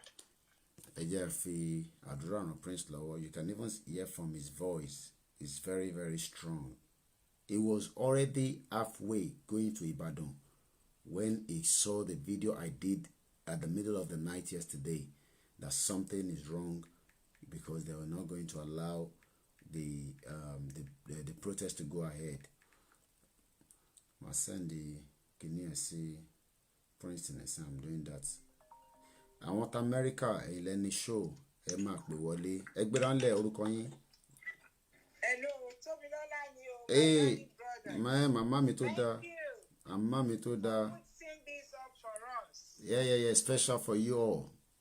Yeah, you are loved. Thank you very much. Olúwa tó ti gbé yín ga ẹ̀yin dẹni lẹ̀ lórúkọ Jésù. And thank you for your resilience. Thank you very much. Gbogbo nǹkan tẹ́ ń ṣe làwọn èèyàn ń rí lọ́lọ́run dẹ̀ ń rí. Ìgbà tó Odùduwà nation wa bá máa dé gbogbo wa àjọ máa péjú sọ̀rọ̀ Odùduwà nation. Amen. Lórúkọ Jésù. Amen. Gbogbo wàhálà gbogbo yín lágbára Ọlọ́run gbogbo ẹ̀ lẹ́ máa jọrọ̀. Amen. Lórúkọ Jésù. Amen. And my own contribution. In fact, I hope you know and believe that I love you more than by in the spirit. Thank you very much. I know. Kò jẹ́ kẹ́ wọ online rárá màmá mi. Mo ń lọ bí iṣẹ́ ní báyìí. Bẹ́ẹ̀ni. Ẹ ṣe gan ni. The one that pained me most recently ní ti ọmọ Tolulope Arotile. Each time tí n bá rí báyìí ṣe ló dàbí pé wọ́n kọ̀ bẹ́ẹ̀. That's the t-shirt. Inú ọkàn mi, as if they are stabbing my heart. Each time tí n bá come across Facebook báyìí. Oga. But it is well. It is well. I'm a glory one. Oh yes. You know, I told you some time ago pé nǹkan tẹ́mi náà bá dáwọ́lé in the spirit Ọlọ́run ti sọ fún mi pé Nàìjíríà máa wó and I know wípé máa ṣẹlẹ̀. Nítorí gbogbo ẹ̀jẹ̀ àwọn aláìṣẹ̀ tí wọ́n ta sílẹ̀ àti gbogbo ìrẹ́jẹ. Bíbélì nínú Bíbélì ó kan ìrẹ́jẹ. They are cheating us and they are showing it to us. But wọ́n sì mọ̀ wípé ó ti di kíní gbàgàdì báyìí. Ojú gbogbo wa ti rí wọ́n sì mọ̀ pé ó lè. Wọ́n ní tí ilẹ̀ bá mọ́ bólè wọ́n sì mọ̀ pé lẹ̀ ti mọ́ bá wọn. So wọ́n ń ja poró ní ìsìn. Wọ́n sì kó kíní yẹn wọ́n rò pa gbọ́n máa gbẹ̀yìn bọ̀ wọ́n sì gbọ́n gbẹ. But God will still restore us in Odùduwà nation. Ibi tó wù kán bá gbọ̀n dé a sì máa dìde Odùduwà nation will still rise. it's a colossal loss. One country Facebook, what they did to us, they destroyed us monumentally. And now what they are doing is they are destroying the Oduduwa nation humanly. Gbogbo àwọn brains wa, wọ́n fẹ́ máa pa wọ́n yọ wọ́n dẹ̀ yọ kọ̀ọ̀kan. Gbogbo monumental kìíní sí a ní edifices sí a ní gbogbo ẹ̀yìn wọ́n ti kíná bọ̀. Wọ́n sì wá fẹ́ máa ṣe àwọn èèyàn léṣe. It is not that the killing was staged. Wọ́n ò dẹ̀ fọgbọ́n ṣe kọ́ sí ẹ̀rí táyà ọmọ ọlọ́mọ kó lọ láyé àtàláfíà kó lọ bá àwọn òbí ẹ̀. Wọ́n lè ṣe kọ́ fi sílẹ̀ ẹ̀ náà kọ́ ní kó máa lọ lé. Koda, if the information I'm hearing, they're also saying that because she is a Christian, that's probably one reason again that they must have taken her out. I'm not too sure on that. Yeah. Somebody sent me someone. Yeah. Yeah. Yeah. She gone in my mommy. My brother, Nigeria. I was a preacher to them. A lot of them were but that was over a year ago. So abroad as a motipe. I tell them we see a lot of things that you guys are not seeing. Then they can't see. Pastor me come back and me argue. Yeah. We see a lot of things that is happening. Yeah. But now, because we still have a whole lot of our loved ones. Oh yes. So Nigeria. Yeah. We still have loved ones. We have friends in Nigeria. Yeah. Then, they can't think right. I walked out of the group. I wanted to lose secondary school. I walked out of the group not because I don't like them, but at the moment, not everybody agree with what I'm saying, and not everybody disagree. But I thought by now, Awashini and Tokawe, Tari, and most of them have traveled. Not every one of them. But we are working together as a group. And that was from school and she that. And a Koiki media and so but she paid look in your concert. We say, yeah, and I said, okay. I walk out of the group. I've walked out of more than 10 different groups like that. Because so if they didn't come to you, they all know now. You guys knew what you were talking about. You be pastor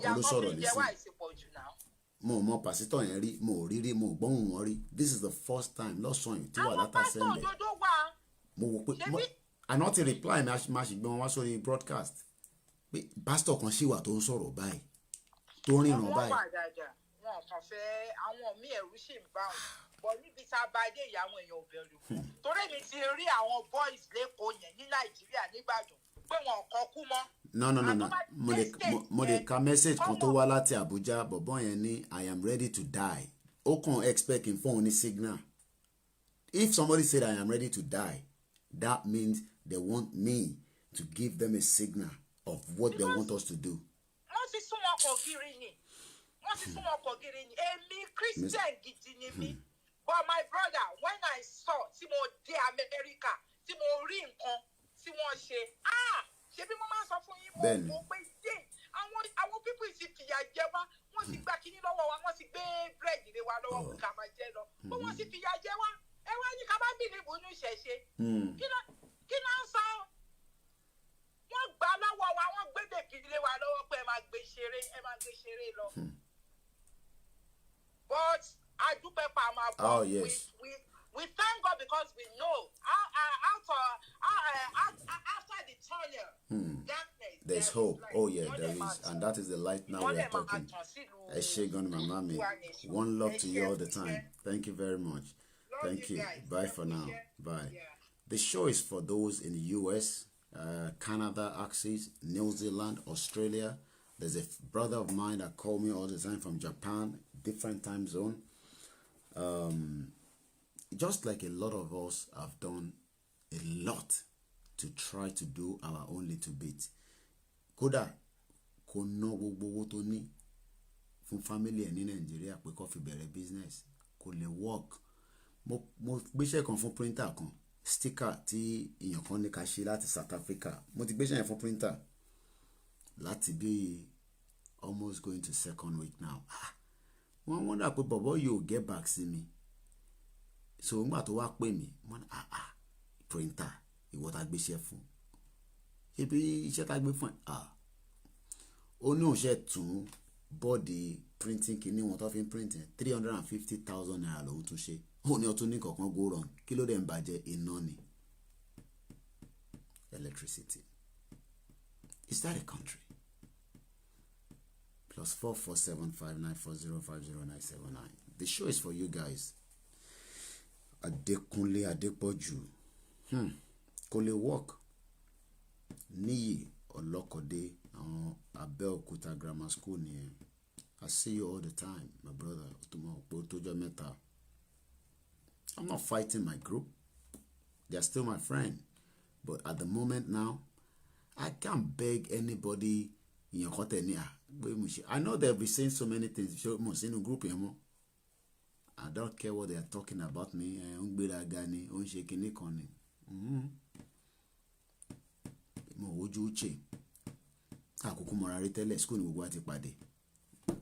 So if they cannot see what we are seeing, then we have a problem.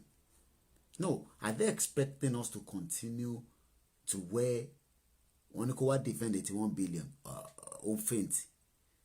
81 billion naira Jenny. 81 billion. I know it's not a lot of money, but let's break it down with T81. Kódà kó tẹ̀ pín owó yẹn ní gbogbo fún ẹni tó wà ní Nàìjíríà. Kò bá jẹ́ 1,000 ló kàn wọ́n. A níbi tó máa lọ sí. Groups of people come, or they party 81 billion, go and defend it. And they want me as a Yoruba man that I've now understand better. Every day you all call the show, I take home so many things. And I remember, I think I want to share and blow me. You know, sometimes it pops up on my timeline. I saw the part 2 of when I started talking about Odudua. And I remember vividly well the part 1 when I declared that you don't know what is coming. I think we missed a caller. Let me see if I can call the... Okay. Good morning. Good evening. Your name, where you calling from? Good morning, Mr. Koiki. Good morning. I'm calling from St. Petersburg, Russia. Russia. I think that's Franklin, if I'm right. No. Franklin is in Moscow, I think. Oh, Moscow. John Okay. Utuk. All right. Go ahead, my brother.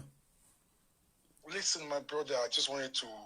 I've been looking for this opportunity just to appreciate you. Thank you very much. You know, and I'm a Biafran boy. Yes. You didn't saw Yorubas, you didn't saw Yoruba. I appreciate the shit that... Eti Jamala, eti Jeba. Yoruba in one lolem. Emma Soroju. So you know me do. Eshegoni. Mo de gbàdúrà kíkíní kó dúdú àkó wá. O ti dé Wọ́n tán. ní ẹ ti sú everybody. Ti sú O ti sú everybody. O ti sú wa. Ti sú everybody. Kò sí nǹkan tí a lè ṣe mọ́. The only thing is to fight this freedom. Fight to finish name. Ọlọ́run dẹ̀ máa ṣe. O ti ṣe. So mo fẹ́ sọ̀rọ̀ to say I was just trying to. Thank you very much. Appreciate you gan. Thank you very much. Thank you. Okay. One Thanks. Holy Hill, the Biafra as well. Shouldn't Olayinka, they want us to come home. You see, when those that are at home, that are watching Big Brother with the data that you buy for them, you don't know that they're praying that you must not come home. That is the prayer of an average family of ours inside location 9.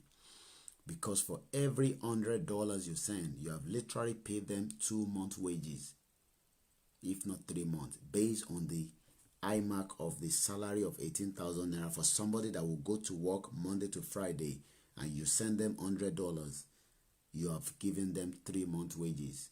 They don't care whether you talk about Odudua. Good morning, caller. Another US is all your show. Ekaro, Ekurole, Egberanle orúkọ yín. Ekale ni bí o. Okay. Ekale ni láti America o. I'm calling from Baltimore, Maryland. Yeah, my name is Ilowu Falodun. Ekaro sa, Ekale sa, Egberanle sa. ẹ jẹ́ kí n kọ́kọ́ lóye lọ́gọ̀ ẹnu pé ẹ kú iṣẹ́. Ẹ ṣé gan ni. Ẹ kú iṣẹ́. I am a silent watcher of your broadcast. Thank you very much, sir. I do tune into your broadcast. Man, we share a problem ta ní ní Nàìjíríà yẹn. Ẹ ṣé wo. Like once in a while, in any chance, I mean, I make broadcast, and I don't let my people know. We pay. So if she was Nigeria, and let you know, we can watch in California. If you have an opportunity to travel out, February, láti pa gbogbo àwọn cabinet ẹ máa pa àwọn tẹ́ wá padà dé Nigeria. Bẹ́ẹ̀ni. Or ètò wa máa ń dùn mí jù sá ní àwọn tó wà ní bí tí wọ́n wà ní abroad, wọ́n tó wá ń support àwọn mo máa ń pè wọ́n ní executives.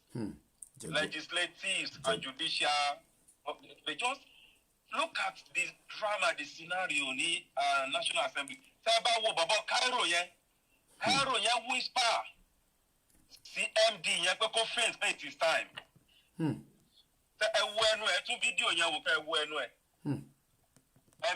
whisper.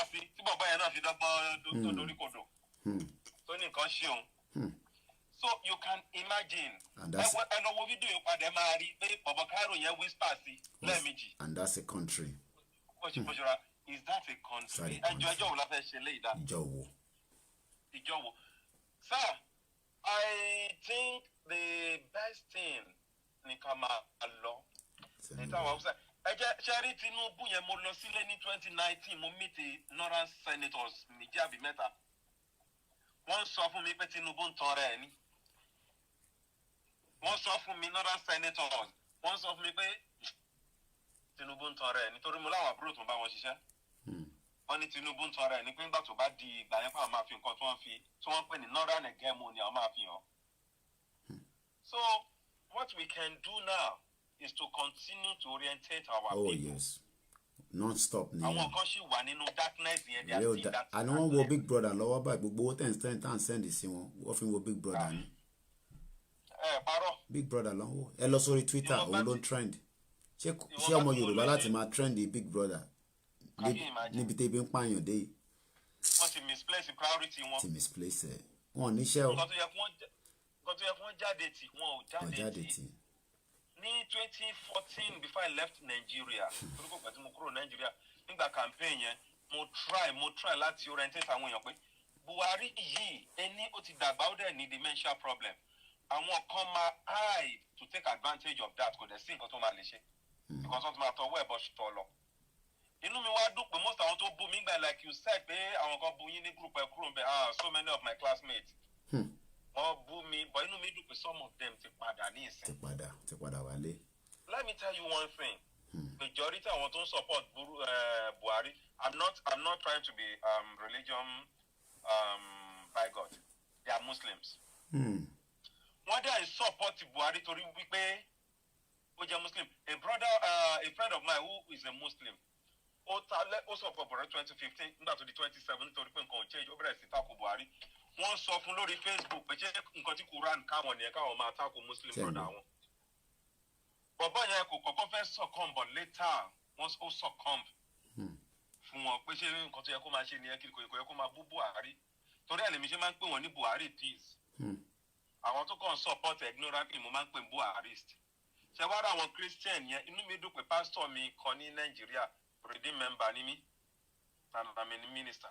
Nígbà yẹn mo ń sọ fún ọ mo ní wọ́n fẹ́ lo the larger population of redeem láti get the vote wọ́n ṣe Mọ́ṣíbàjò.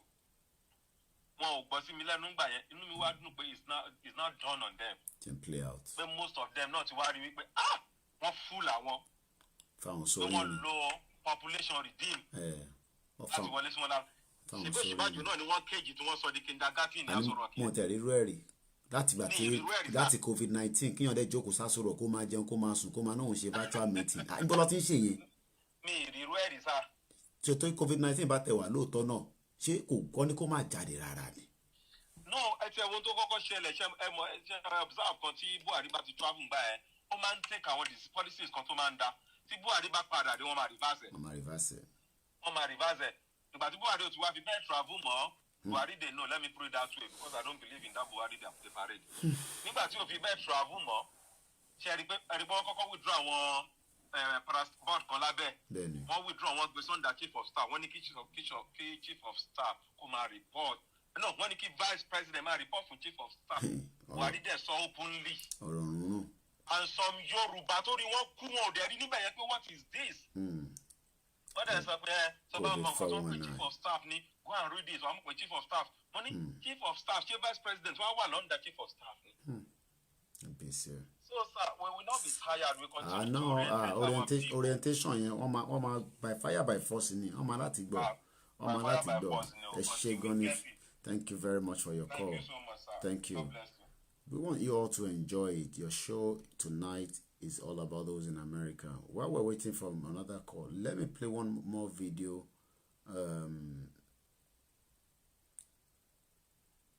Okay, sorry, I'm just reading something here. You know, there's a lot of messages that come through. It is not me. Like I said, don't let us stop the little that we have. It's still a long journey. So if you want to give it in large bulk, why not? But the little that you have, dip it inside. I always say, as much as the cost of, the front of this Oduduwa, it's not because of that. I've always asked for funding. Okay. Well, my phone is ringing and my iPad is also ringing here. I need to disconnect the iPad. All right. Good morning, caller. Good morning, sir. Good morning. Egberanle. Adepoju ṣe sùúrù, ma gbé wọlé. Egberanle bàbá. En tó ń pè. Ẹ ṣé ṣe àyẹ̀wò aláfẹ́ lórúkọ mi, sir. Ẹ káàárọ̀, sir. Mo kàn ní kí n sọ nǹkan méjì náà ní ojú òní tì yín, sir. Àmín, sir. Ọlọ́run á tì yín lẹ́yìn. Amen. Gbogbo ìgbésẹ̀ tẹ́ ń gbé Ọlọ́run á tì yín lẹ́yìn. Amen. Kò ń ṣe pé ẹ̀ ń jà fún owó tẹ́ máa ná. Kò ń ṣe pé ẹ̀ ń jà fún ọ̀rọ̀ ara yín sìn. Ṣùgbọ́n ẹ̀ ń wo future àwọn ọmọ ẹ̀ ń wo future Nàìjíríà. Ọlọ́run ṣe gbé yín kalẹ̀ Ọlọ́run tó gbé yín kalẹ̀ á tì yín lẹ́yìn. Ohun tó máa bẹ̀rù báyìí tí ò ní jẹ́ kó ṣe é ṣe Ọlọ́run fún ara ẹ̀. Ó wà nínú àdúrà tí mo ṣe ṣe bí 1 hour kí tó wá sórí broadcast the fear òdodo ọ̀rọ̀. Òun náà mo kàn kí n súre fún yín kí n dẹ̀ gbàdúrà fún yín náà ni we are praying along with you, sir. Thank you very much. Thank you, sir. Thank you, sir. Thank you. Bye, sir. Bye. Let's go to US again. Ẹ̀yin lẹ́ni show. Ẹ káalẹ́ bàbá mi, ẹ káàárọ̀, ẹ kúrọ̀lẹ́, Egberanle orúkọ yín mo lẹ tí ń bá wa sọ̀rọ̀. Ọ̀dọ̀ wa ní US bí o. Mo ti rí bẹ́ẹ̀ náà, Egberanle sà. Orúkọ mi Sunday ni mò ń jẹ́. Tẹ́ bá wo the last one tẹ́ ṣe èmi ni mo sọ pé kẹ̀kọ́ Sunday Igboho. Okay. Mi mọ̀ rí. Mo kàn gbọ́ feel about it, yeah. I know few things about him. Yeah. Ní agbára Ọlọ́run Olódùmarè, gbogbo nǹkan tá a dáwọ́lé yọ lọ ajẹ́pọ̀. Ó tiẹ̀ ti ṣe é ṣe àṣeyẹ la máa ṣe. Mo rí ní appreciate ẹ̀yìn ìpín. Now, mo fẹ́ sọ nǹkan concerning àwọn messages àtàwọn ọ̀rọ̀ tí pásítọ̀ yẹn tó sọ àtàwọn kọ̀ọ̀kan tẹ̀ náà rí. Ṣé ní 2010 mo ṣì wà Nàìjíríà gbà ẹ̀ mo máa ń sọ fún àwọn ẹ̀ mo ní before 2010 mo ní mi ò rí Nàìjíríà 2010 mo ní Nàìjíríà yìí ó máa tún kárí because up till tomorrow mo ṣe máa ń sọ fún èèyàn pé mi kì í ṣe ọmọ Nàìjíríà Yorùbá ni mí Yorùbá ní Olúwa ṣe rí ìmọ̀ ọgbọ́n tọ́lọ́dẹ̀ fún wa ó ń dùn mí gan pé mo belong sí irú society yẹn. Ẹ wo Ghana gbogbo kó ṣe nǹkan tó mo tún fẹ́ máa rí bí láti máa sọ much. Ẹ wo ọ̀nà Nàìjíríà àwọn méjì tó sọ̀rọ̀ kọjá ń sìn máa tó sọ̀rọ̀ Maryland ààrẹ ẹ̀ ẹ̀kọ́ tó tún sọ̀rọ̀ bóyá some years ní US ẹni bá jáde ní Nàìjíríà àrùkù wọn ti ṣe the best níbi tí mo gbé wá yìí kò sí tí n bá pe Nàìjíríà ìpè ní fún aránṣẹ́ sí gbogbo àwọn tó wà lù yẹn àwọn tí mú náà lọ o kò sí nẹ́tíwọ́ọ̀kì o kò sí kíní. 2020. Ibẹ̀ ni ní nǹkan tó lọ ṣe fún wa ní ilẹ̀ Yorùbá ẹ jẹ́ ká kọ́kọ́ lu bàbá Awólọ́wọ̀ ká lù wọ́n lọ́gọ̀ ẹnu pé in fact pé wọ́n ṣe gudugudu méje ẹ̀fà. British man kan tí mo mọ̀ pé ti rí fíà sí tó sọ̀rọ̀ Aerosmith kódà ọmọ girl tí mo bá sọ̀rọ̀ ní embassy láàárọ̀ nígbà tá à ń ṣe protest yẹn mo ní kó lọ wo 1959 tí Aerosmith sọ wà lánàá wà forí lálẹ́ ní Egberanle sọ. ọkọ tẹ́ ẹ̀ sọ mo fún àyẹ̀lẹ́kan. You see, tẹ́ bá wo máa yẹn sọ the point ṣẹ́rí British nǹkan tí British ṣe fún wa ní South wa àgàgà wa Yorùbá ẹ rí pé máa yẹn sọ wípé wọ́n rí pé ọpọlọ pé Awólọ́wọ̀ yìí wọ́n lè bribe Awólọ́wọ̀. DNA wa ni ìyẹn nìkan ni wọ́n rí jí lára gbogbo ọ̀tọ̀ tó jí lára nínú Yorùbá wọ́n lè rí jí DNA wa wọ́n lè rí jí. Ṣé ẹ̀dẹ̀ ríru Awólọ́wọ̀ yẹn tẹ́ bá wò ó ẹ rí pé ẹyọ kan ni Ọlọ́run máa ń fi sí country kan ọ̀ sí orílẹ̀-èdè kan kí n pè in 100 years mo lè fún ibi mẹ́ta ẹ wo Kwame Nkrumah ẹ wo Jomo Kenyatta of Kenya ẹ wo orúkọ máa tó ẹ wo Julius Nyerere of Tanzania ẹ wo Nelson Mandela so and so on and so on and so on ẹ wo Selassie Lenin of Russia ẹ wo èèyàn kan bẹ́ẹ̀ lọ́nà máa fi sí orílẹ̀-èdè kan láti ní ẹ̀ ṣe in 100 years bí àti òbá ti yọ 100 years lọ ẹni tó sọ pé àdúrà Nàìjíríà gbà òótọ́ ni èmi máa ń sọ fún èèyàn years back pé ẹ máa gbàdúrà pé Nàìjíríà yẹn kò ń ṣe ìlú tí wọ́n dẹ̀ gbọ́dọ̀ gbàdúrà fún mọ́ Nàìjíríà èrò o because Nàìjíríà wọ́n ní system ní Nàìjíríà kìíní sọ what is this man máa yìí fọ́mà kìíní tó ọmọ Kano yìí tó wà ń gbà àwọn ayé tàbá léwà ẹ̀ mo rí lórí Facebook tó sọ pé Nigeria is a business it's a British business. British Empire. Kí lorúkọ máa yìí o ti gbàgbé orúkọ ẹ̀ ó sọ ambassador ní tẹ́lẹ̀tẹ́lẹ̀ ní British ní Britain. Maitama Sule ó sọ so everybody knows. ẹ má jẹ́ kí n tiẹ̀ padà àsìkò kí n ẹ̀ bọ̀tà àdúrà tẹ́mi náà gbà táwọn náà dẹ̀ máa gbà ní wípé Ọlọ́run Olódùmarè ibi tá a gbẹ́sẹ̀ lé àgbọ̀dọ̀ lose focus bẹ́ẹ̀ni àgbọ̀dọ̀ lose focus at all. gbogbo nǹkan tá a mọ̀ tó ló ń fún wa kó la máa lò nítorí pé ní láti tọ́ ẹ̀ lọ́sọ̀ sọ pé Ọlọ́run aṣọlá ẹ fẹ́ dì ṣáwá nìkan ló lọ́run wà fún ni Ọlọ́run fún wa ní ìmọ̀ fún wa ní ọgbọ́n ó ti fi ọ̀sùn wa ilé ọ̀nà ìṣèlú yẹ ká tọ̀ straight away ká dẹ̀ gbà kan. Ọlọ́run tó wà ní Jerusalem gbọ́dọ̀ sọ pé Ọlọ́run tó wà nílẹ̀ Yorùbá kò gbọ́dọ̀ má tòrò Ọlọ́run tó wà ní Saudi Arabia kò gbọ́dọ̀ sọ pé Ọlọ́run tó wà nílẹ̀ Yorùbá gbọ́dọ̀ má gbèrò. ẹ wo Dubai I read it in book wọ́n sọ pé in 1969 the whole UAR Mercedes Benz nìkan ni wọ́n ẹyọ kan ṣoṣo ni wọ́n ní ní Nàìjíríà in 1970s mo yẹ Mercedes Benz. ǹjẹ́ bàbá mi tó ó like Mercedes bàbá mi kọ́ ló ń fọ̀ mí kẹ́ Mercedes ni lọ́ngùn níjọ́ náà lọ́hùn Mercedes ni.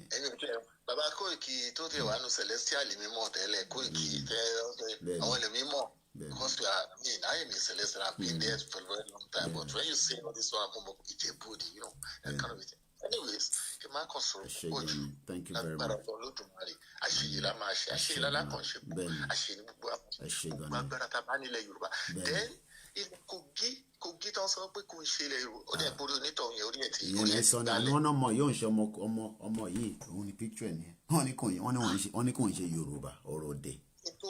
kí n tó stop ṣẹ́rí kò sígbà tí n bá rí picture ọmọ yẹn mo máa ń sunkún ni mo máa ń sùn. mo mọ̀ gbàtẹ́ wí bọ́ lójú mi níjọ́ Friday.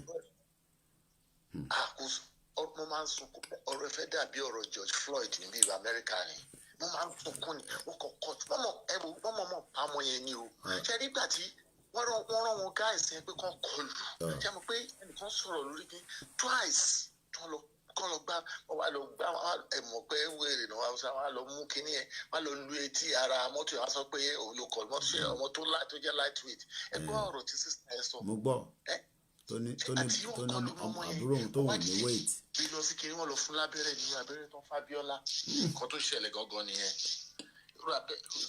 kò tẹ̀ ṣe máa think rárá kò ṣe máa think rárá. irú abẹ́rẹ́ tó ń fún Abíọ́lá òun náà lọ fún ọmọ yẹn ní inú kínní tó ń ra wọn lọ bù mọ́lẹ̀ ṣé àwọn tó ń envy glory ẹ̀ àwọn náà mọ̀ ṣe kínní ẹ̀ àwọn wèrè lágbára Ọlọ́run Olódùmarè ló wá fún wa ṣe. ẹ bá tẹ̀ tí ń tọ́ ẹ jẹ́ kí àwọn ọba because mo rí kínní kan níjẹta lórí Facebook tí máa kan tó wá láti Kogi nígbà tí ọba Aláàfin wà ń bẹ Gani Adams wà ń bẹ tó ń sọ̀rọ̀ pé ẹ̀yin lẹ́nu ni wá nígbà táwọn Fúlàní bá wọlé wá sí ìsàlẹ̀ bí tó bá ti bọ̀m̀báàdì àwọn wọ́n máa wo Ondo state wọ́n máa wo Èkìtì state wọ́n parí nìyẹn so ẹ jẹ́ ká máa carry wọn along àti ẹ̀tí gbọ́gbọ́ wọn àfọwọ́ náà wọ́n máa carry wọn along kọ́ máa wọ́n wò wá à ń bẹ̀ wọ́n pé kọ́ tètè bá wa dá sí kó má jẹ́ kó pẹ́ rárá.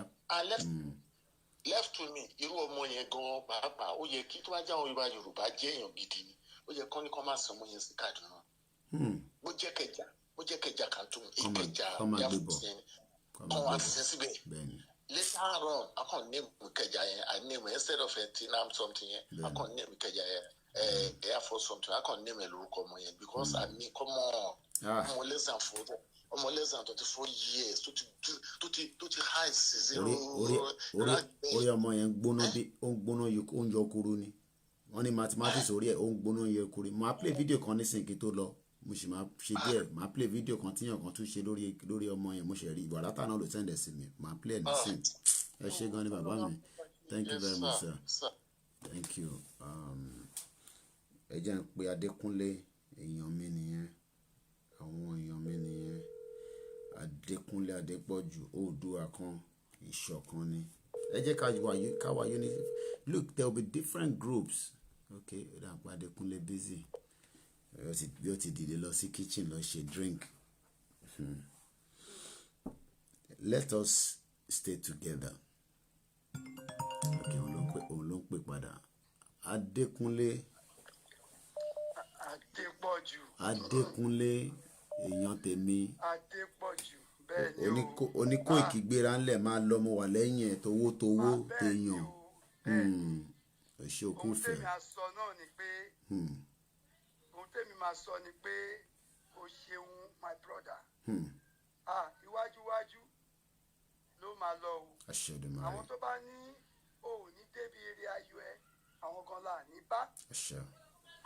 ní bá níbẹ̀ o ṣeun thank you. o ṣeun èmi ò mọ bí ṣe lè dúpẹ́ lọ́wọ́ ẹ̀ tó Ọlọ́run ni so ìkọ́ tèmi náà dá sórí ètò yìí pé kí àwọn èèyàn wa ẹ jẹ́ ká máa dinú àti gbòdúdú wa yìí ọwọ́ àwọn èèyàn bó ń wọn kan ní àwọn ò lè dá sí ó ti ṣe é ṣe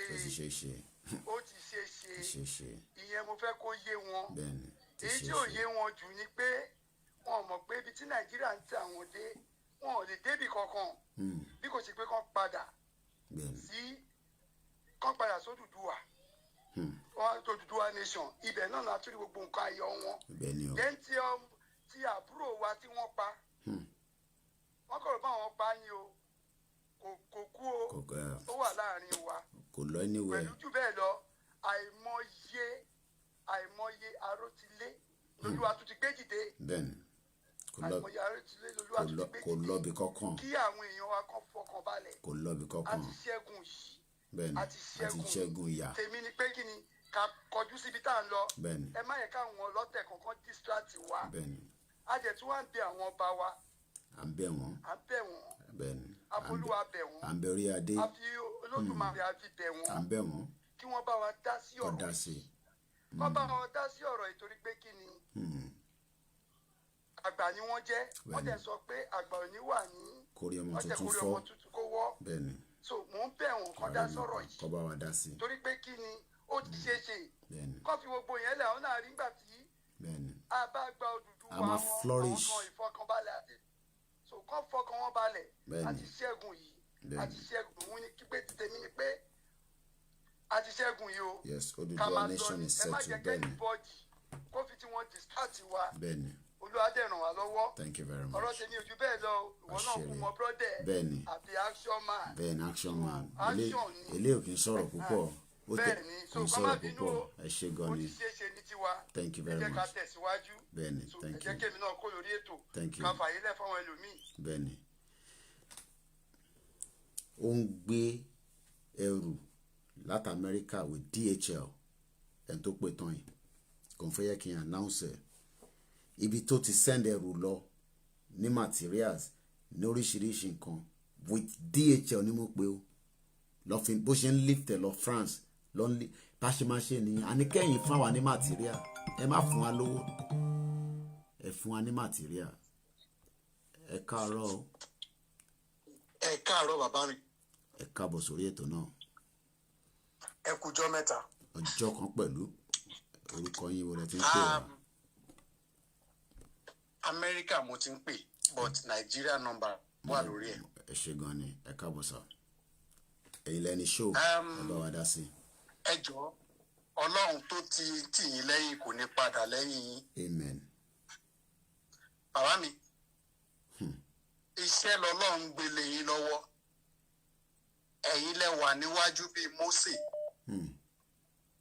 àwọn Árónì kan wà ní kọ̀rọ̀ tí wọ́n jáde ṣùgbọ́n látijọ́ tí program yìí ti bẹ̀rẹ̀ ẹ̀yin náà wà. Ẹ ṣé gan ni. Ẹ̀yin yìí dẹ̀ kan náà wà ẹ̀yin Oòduà náà wà. Bẹ́ẹ̀ni. Oòduà dẹ̀ gbé gbogbo wa. Àṣẹ o. Bàbá ó ti ṣe é ṣe already. Ó ti ṣe é ṣe bẹ́ẹ̀ni. Mo fẹ́ kẹ́ ẹ mú nọ́mbà yìí kẹ́ ẹ bá mi tọ́jú ẹ̀. Àgbọ̀yé sà. Mo fẹ́ kájìjọ sọ̀rọ̀ lẹ́yìn tí lẹ́yìn ètò àwa méjèèjì àfigbólóhùn sọ̀rọ̀. Tí a bá ti wájọ sọ̀rọ̀ màá fún yín ní nọ́mbà Amẹ́ríkà mi. Àgbọ̀yé sà. Àwọn idán kan wà tí mo fẹ́ ká ṣe bíi ará ọ̀run nílẹ̀ Yorùbá tí wọ́n bá parí ìjà láàrin àwọn ìdílé kan láàrin àwọn èèyàn tí wọ́n bá rí parí wọ́n á ní ará ọ̀run wá ará ọ̀run kan òkúkú jà àwọn bàbá wa lọ àwọn ancestors wa wọ́n wá wọṣọ aṣọ eégún wọ́n á máa sọ̀rọ̀ lábẹ́nu bí eégún ọ̀rọ̀ wọ́n á pass message across. Àwa kan lọ́wọ́ tá a ṣì wà yìí a fẹ́ máa wọṣọ eégún. Láàrin mi àti yín ni ẹ bá mi tọ́jú nọ́mbà yìí nọ́mbà Nàìjíríà ni. Ìgbà tí ẹ bá pè mí tí mi bá gbé ẹ ti mọ bá Amẹ́ríkà ṣe rí ó dàgbé wà lẹ́nu iṣẹ́ nìyẹn. a máa walk around ẹ má worry. Mo ń bá Japan sọ̀rọ̀. Àwọn ṣe rí gbogbo protest tá a fẹ́ ṣe nílé tí wọ́n jẹ́ kán ṣe yẹn. Ó ní bá a ṣe máa ṣe tó máa succeed. Mi ń fẹ́ sá gbogbo aṣọ lóòrùn. Àgbọ́yé máa pè yín. Tẹ́ bá ti pè mí àwọn contact tó wà lé àwọn ará Èkìtì tó máa ń pè gbogbo tí mo máa ń gbọ́ yẹn èmi á fún yín ní password kan. Gbogbo ilé ìtàn ni wọ́n lọ ń gba lẹ́tà wọ́n lọ ń ṣe kinní kan yẹn á sùn mọ́.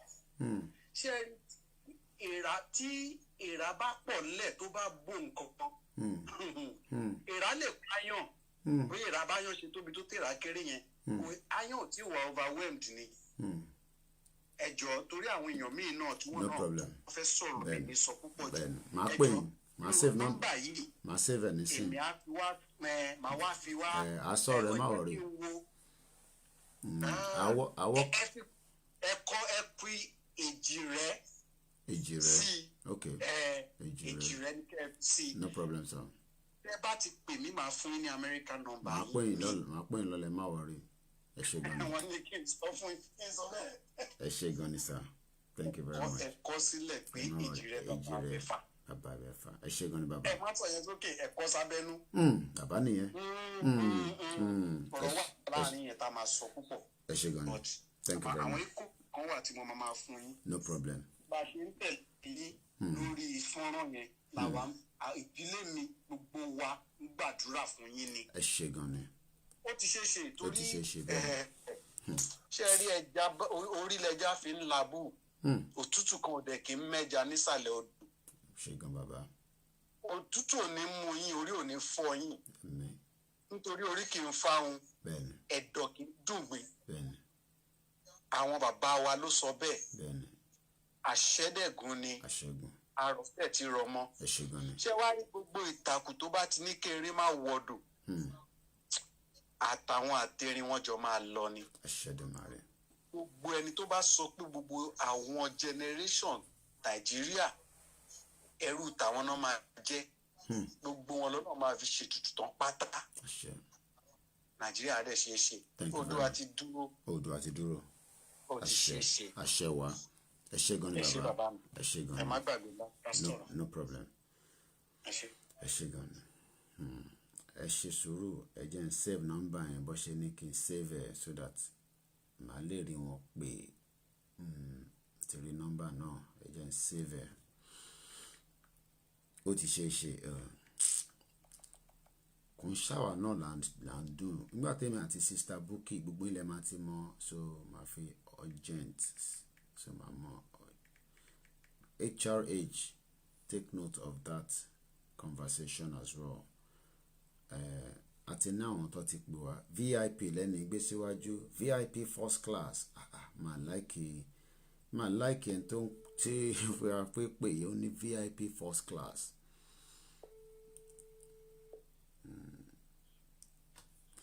Hello. Ẹ káàbọ̀ sórí ètò sà. Odò àgbé wa ẹ káàlẹ́ ń bẹ̀ ẹ káàárọ̀. Àṣẹ o ẹ káàárọ̀ o. Láti Kotonu ni Ọmọ́túndé láti Kotonu ni o. Kotonu Côte d'Ivoire ẹgbẹ́ra ńlẹ̀ bàbá. Bẹ́ẹ̀ bàbá àwa náà mú try láti mò ń mobilize àwọn ọmọ Yorùbá òdodo bíbá àwọn ọmọ Oòduà ká di ẹyọ kan bíbá yìí ká lè jà fẹ́tọ̀ wa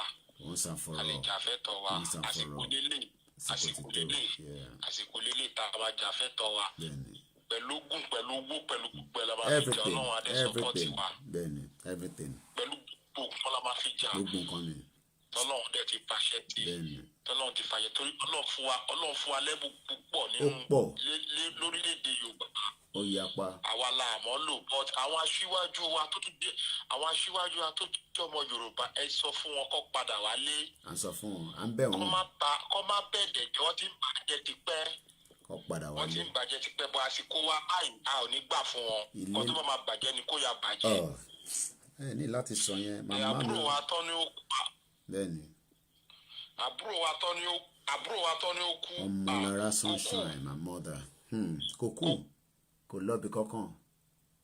ọmọ ó du gbogbo wa bíbá yìí tá a sunkún wa gan ọmọ ológo ogun àníyàn bọ ogun máa ò lọ kó wá sì wà bẹ́ẹ̀ wọ́n rò kó bàjẹ́ ni kó bàjẹ́ kò lọ́bi kankan. wọ́n tún rò wá lágbára sí ni wà lágbára sí lọ́bi kankan ẹ ṣe gan ni láti kọ́ bọ̀ fáwọn àgbà wa tó ń bà wá jẹ́ látòkè lọ́hùn kó padà wá sílé kò sí kankan bẹ́ẹ̀ kó padà wá sílé kó tètè padà wá sílé. ilé gangan la bọ̀ sí ní oko ẹ ṣe gan ni thank you very much bẹ́ẹ̀ ni o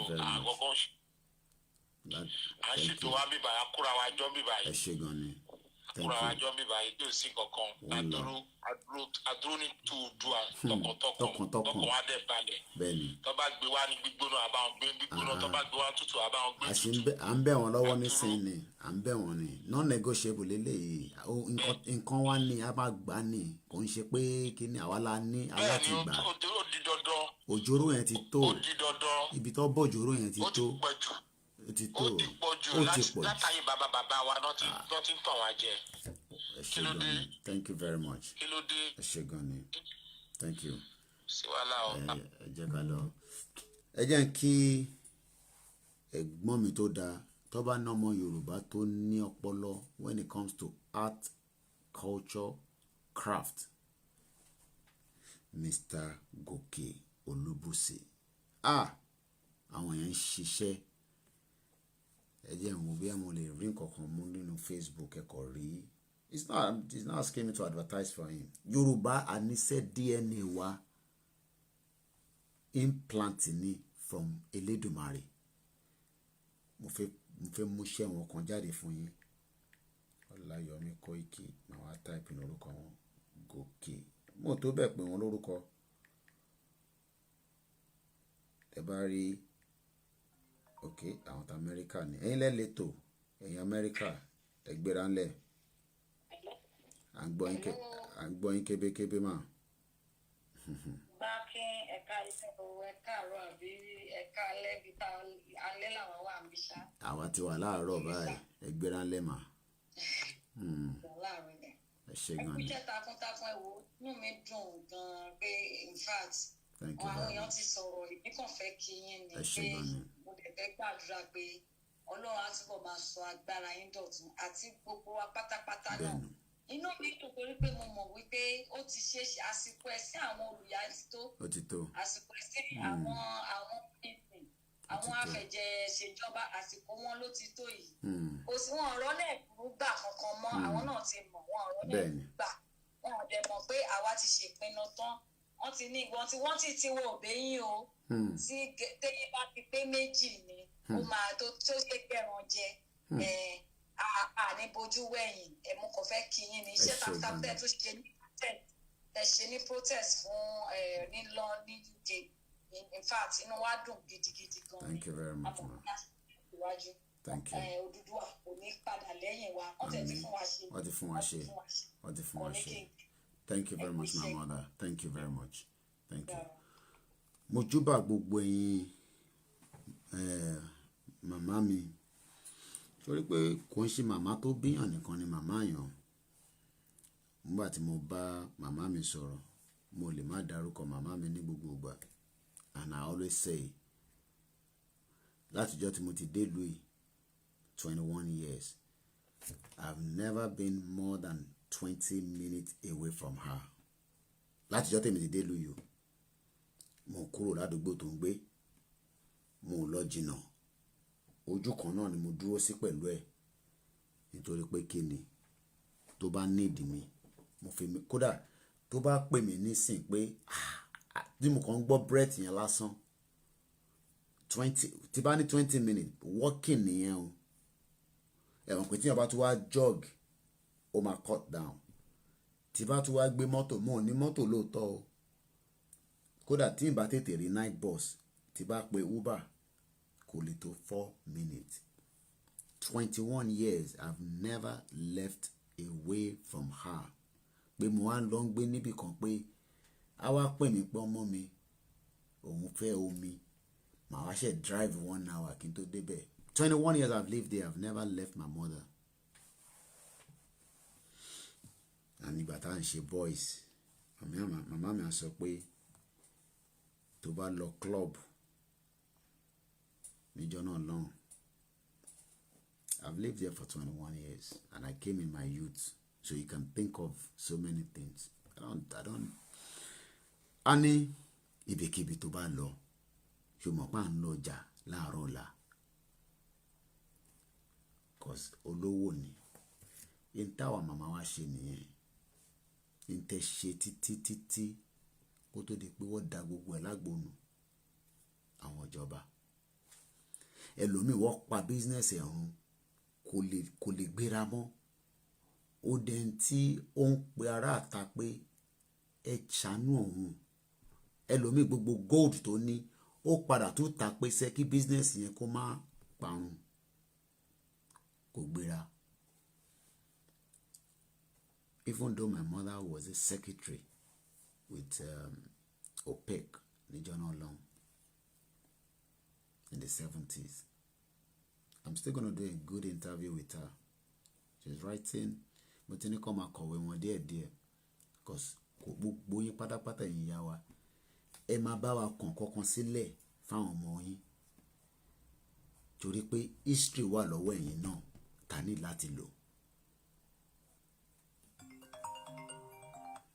Ẹ̀yin Amẹ́ríkà, ẹ̀yin lẹ lè tó ẹgbẹ́ra ńlẹ̀. Hello, Mr. Koiki. Ẹgbẹ́ra ńlẹ̀ bàbá. Mr. Koiki di ọ̀rọ̀ àkùrẹ́ kó ètò. Ètò nìyẹn bàbá. Ẹ̀kọ́ ètò náà wà pẹ̀lú. Àṣẹ Èdùmàrè.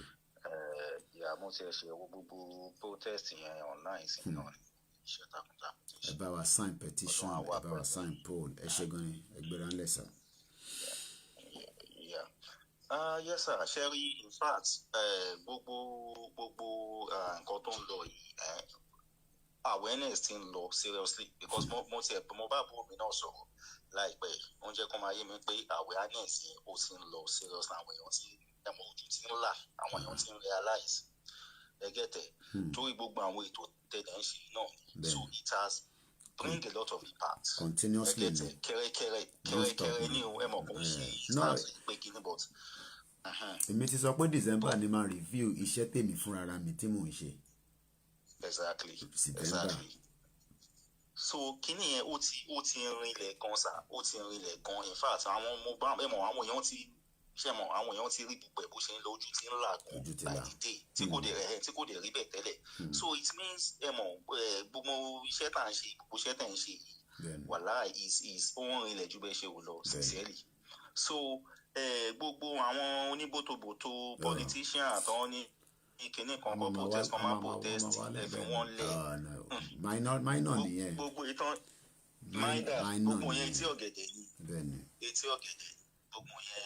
bàbá ìjìrẹ́ ti ní kí n pe àwọn èmi á pe bàbá ìjìrẹ́ wá sọ́n tá máa ṣe tí protest máa fi wáyé ẹgbẹ́ra ńlẹ̀. so gbogbo yàmà tó ń ṣe mi ò tiẹ̀ rí o because ẹ̀rí wà láì auto stage kan wọn ní dúró owó tán auto stage kan gbogbo ilé ìtọ́yìn ṣe yìí ẹ ṣàfihàn lẹ̀ ẹgẹ́tì ó ti tó stage tó yẹ pé auto stage kan tó yẹ pé wà láì tà láì gbogbo wọn máa yáda wọ́n máa fọ́n dàgbé I'm telling you àwọn gan nílé ìwò lẹ́ẹ̀mejì.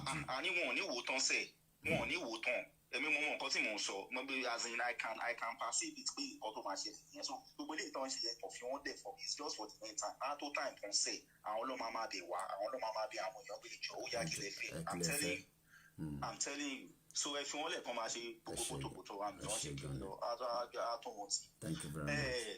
Yeah, because kí nílẹ̀ mi wà ní Amẹ́ríkà lè mi wà tó bóyá ẹni anybody àbí any plan tó ń kún níbí yìí náà so that bóyá tó bá yẹ pé bóyá wọ́n fẹ́ ṣe protest àbí ìkọ̀kọ̀ ni. I think the big one that we will work with America, Canada is their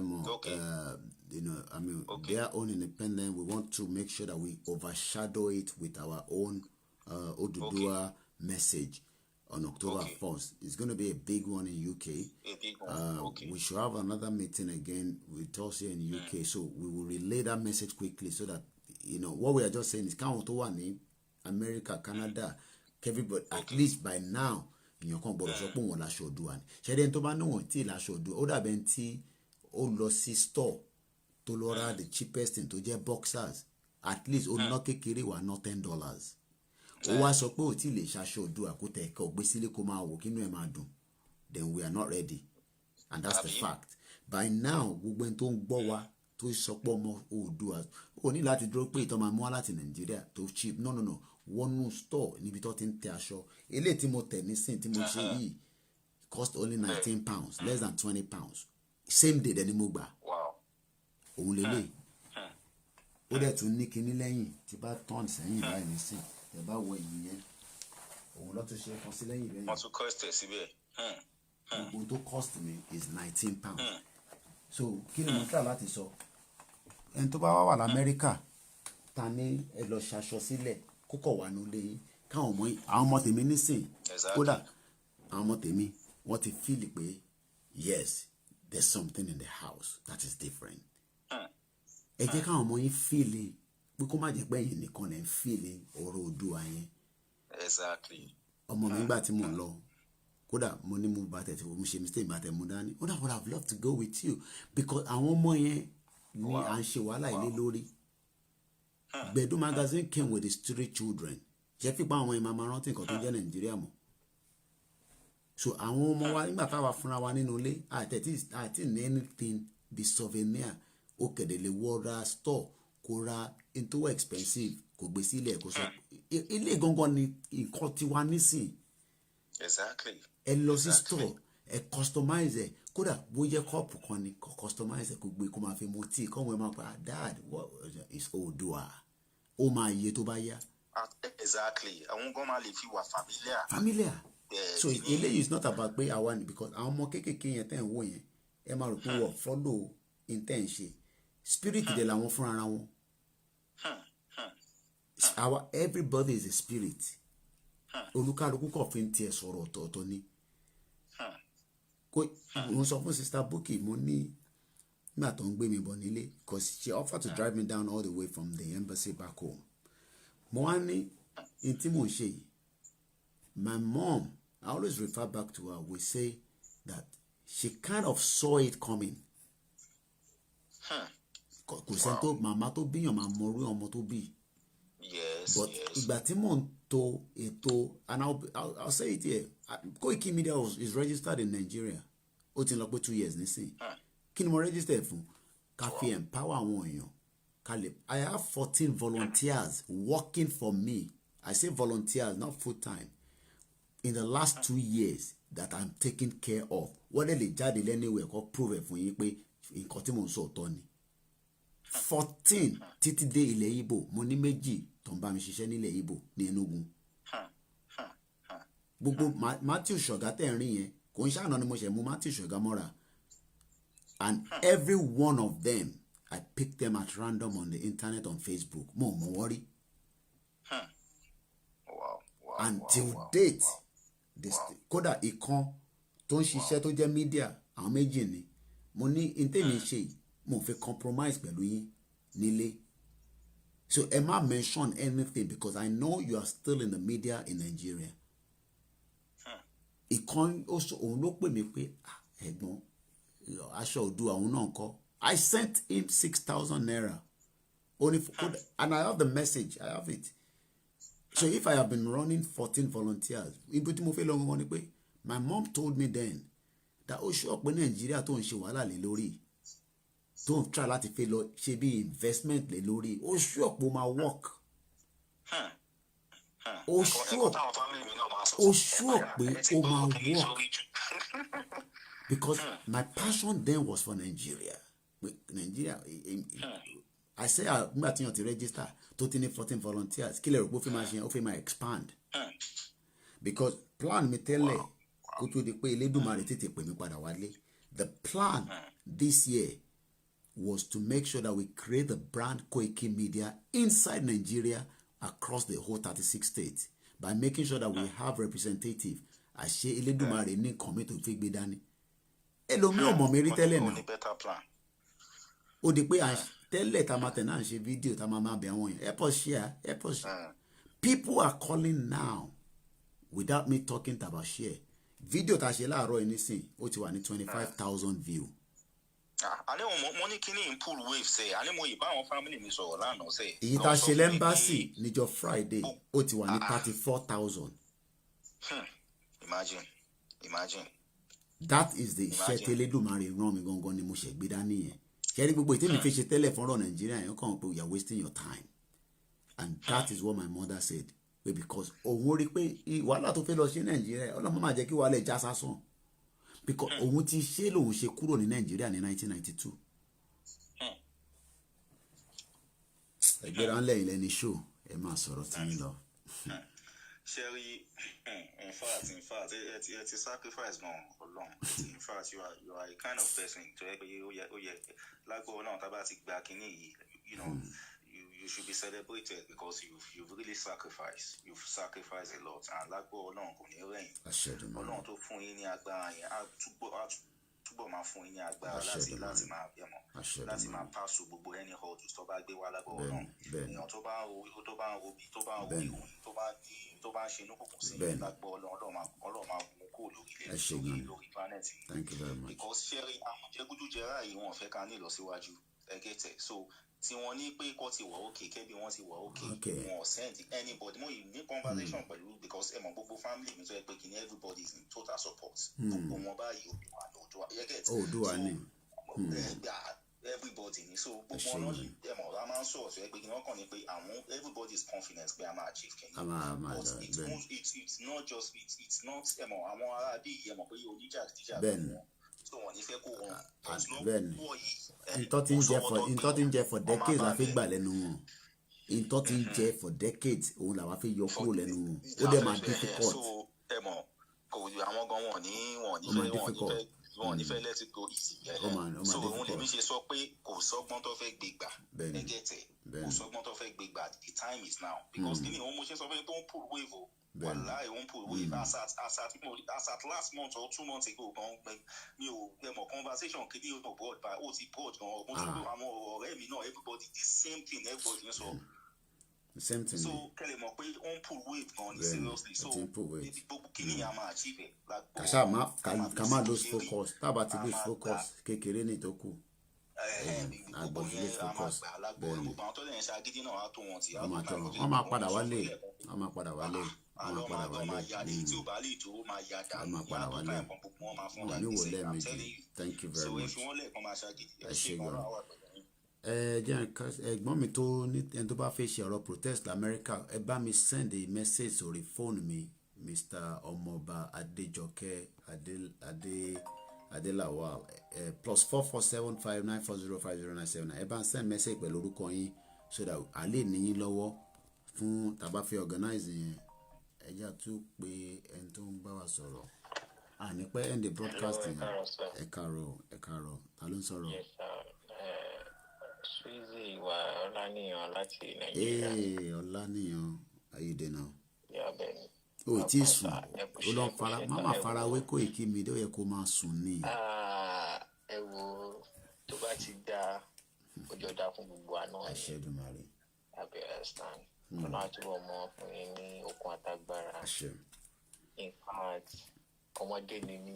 Thank you very much. But mo ti in fact bó ṣe wù mí pé kíkíní tètè bọ́ sí mi. Ó dẹ̀ ti bọ́ sí lágbára Ọlọ́run láti lè dùn lórí lágbára Ọlọ́run. Ohun kankan tó wá ń ṣe mí tó ṣì ń fún mi ní concern ni pé àwọn tí wọn ò sí ní online tó wà ní villages báwo la ṣe fẹ́ pè wọ́n sí àkíyèsí kínní. àmọ́ ọ̀n ṣe rí ẹ pé tí ọba bá fẹ́ send message báwo lọ́ba ṣe máa ń send message wọ́n máa lo agogo lọ́nì ṣe rí gbogbo ọ̀sìn online tá à ń ṣe ń sọ yẹn chat play nìyẹn àìtí fi ṣiṣẹ́ ni àní kí àwọn èèyàn support wa ẹ fún wa ní material ẹ fún wa ní intama fi lọ bá àwọn yẹn sọ̀rọ̀ because when we go there when we send out people are ready to do the legwork to go to as far as Kogi ló jìnnà jù látẹ̀kọ̀ and I know because mo travel lọ sí Abuja by road èèyàn kan wò mí nísìn mo fi dárúkọ ẹ̀ ó ní ẹ̀gbọ́n ibikíbi tẹ́ bá fẹ́ ràn wá lọ ká lọ deliver anything we are ready but kí la fẹ́ deliver okay àjọkò nísìn ní material ilé yá ń bọ̀ nísìn by now ọdún mùsùlùmí tínú àwọn èèyàn ká má sọ pé ní wọ́n máa fẹ́ bàjẹ́ torí pé ẹlòmíì ò ní rí nǹkan kan jẹ nínú ọdún léyà yìí which is next week a ní ẹ ra rice kẹ́yìn pé ṣé mi mo fẹ́ jẹ rice ni rice mi lè mo fẹ́ jẹ àbí máa send ẹ̀ sí family mi pé nígbà tẹ́ bá wá fún wa ní rice àpò kan màá wá ní kó divert gbogbo rice yẹn o kó divert lọ sọ́dọ̀ family o tí ibi family mi nìkan lè bí ń pa o ẹ ra rice ẹ bàgẹ́ ẹ gbé fún wa kalẹ̀ sticker mọ́ kó deliver kódà kó bá jẹ́ yàn mẹ́wàá lábá fún tó sọ pé àwọn ọmọ Oòduà lọ ní kó fún yín eléyìí ń ṣe politician eléyìí ń sọ̀rọ̀ politics o we are not doing freebies but ọdún tí mùsùlùmí ń dunnú ni ẹ fún wa ní material ká work with because I cannot send people to Badagry. àwọn èèyàn ẹ mọ̀ bínú sáà ó rí pé àwọn èèyàn ńláńlá wọ́n ń wo program but wọ́n ṣe bí wọ́n hide àwọn just like ghost reader. They are watching. All the let me tell you something. Let me tell you something, Olaniyan, and I'm not joking.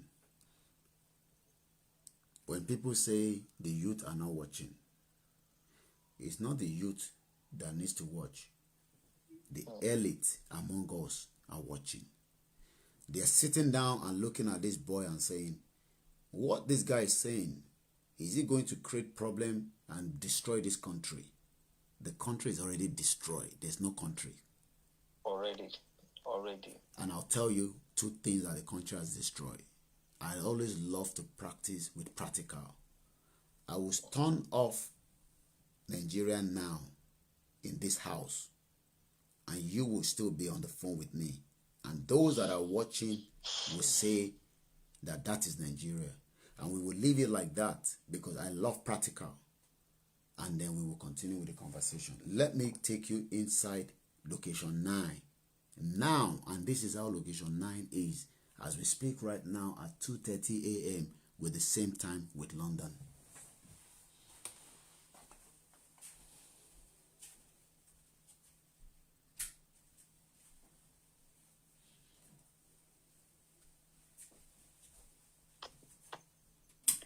And this is how people are living inside location 9. Go ahead, my brother. This is Nigeria. Go ahead. This is Nigeria. This is how we have been living for the last 60 years. The only light that you're seeing right now is the iPad light. This is how some people are watching me right now inside location 9. Is that a country? For how long are we going to exist as people inside that same problem like this.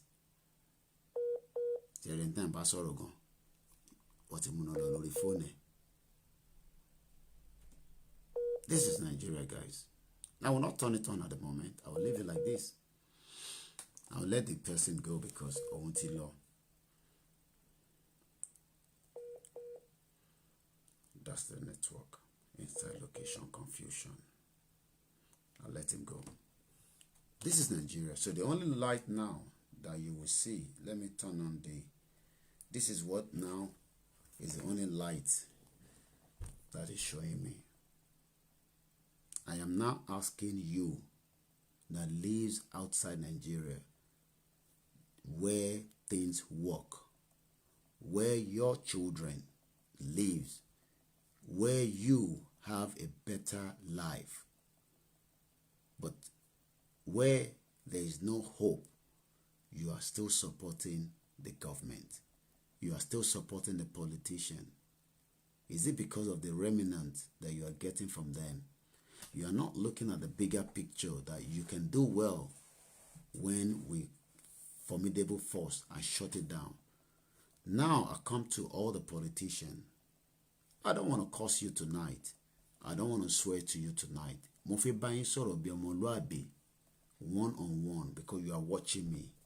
I don't have to mention all your names. I know and I have evidence of those of you watching, and I'm talking with your screenshot, watching with a fake account. That is not where I'm going. This is what you have done to our people. This is how you have made them think that this is the world that is. This is not a world where people are in darkness. And when I talk about darkness, people think it's about just electricity. No.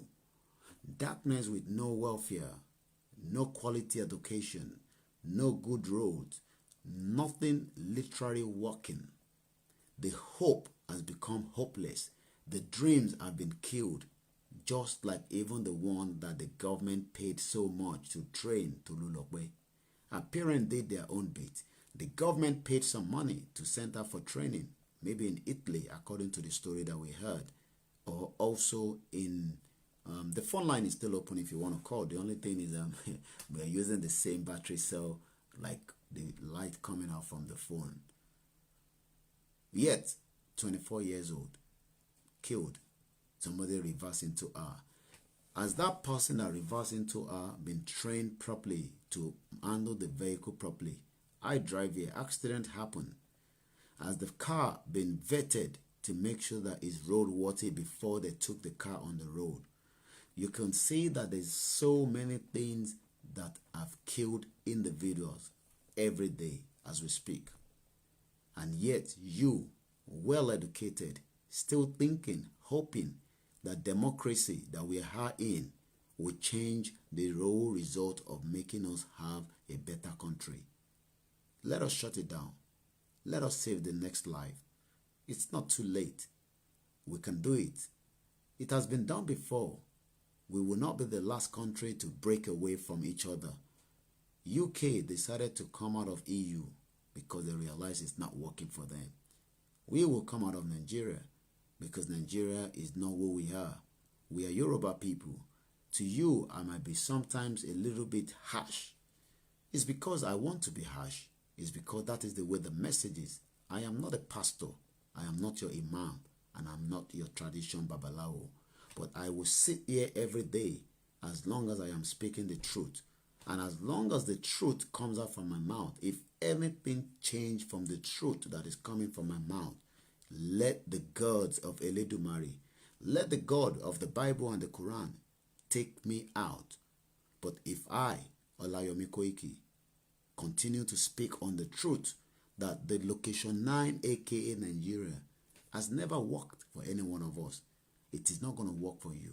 Regardless of what your stake inside it, whether you're a stakeholder with the politician, you're a stakeholder because you have a business that is running, your business will continue to flourish. We are not attacking the Christian. We are not attacking the Muslims. We are not going to sit here and accuse or point finger to any organizations. We're not going to point fingers to any politicians. But we are only telling the politician, especially the Southwest. I don't care about the North politician. I don't care about the East politician. My concern is the Southwest politician from all the states where the Southwest is located. That you have the time now. We are begging you. We are giving you 2 years. And I will repeat it. 2 years. It might be like a joke to you. Look at my face very well. Look into that face. The same way there is no light inside location 9. Look into that face. Look it properly. You will not exist with 2023. It is not a threat because 2023 itself is not going to exist. We're talking to all the Yoruba groups across the globe that are working to make sure that we can come out of the contraction before 2023. If that does not come true, we will activate what will shut it down for 2023. It doesn't matter. Let the government continue to build up their militias. Let them go and buy more weapons ready. Let them increase the numbers of the military. Let them increase the number of the police. Let them increase the number of the DSS that will stop me at any point of entry when the time comes. It will not change anything because the foot soldiers are those that are already at home, that I will make sure that I prepare them from here for 2 years. I will pump their blood pressure. I will push them, but we will not give the signal yet.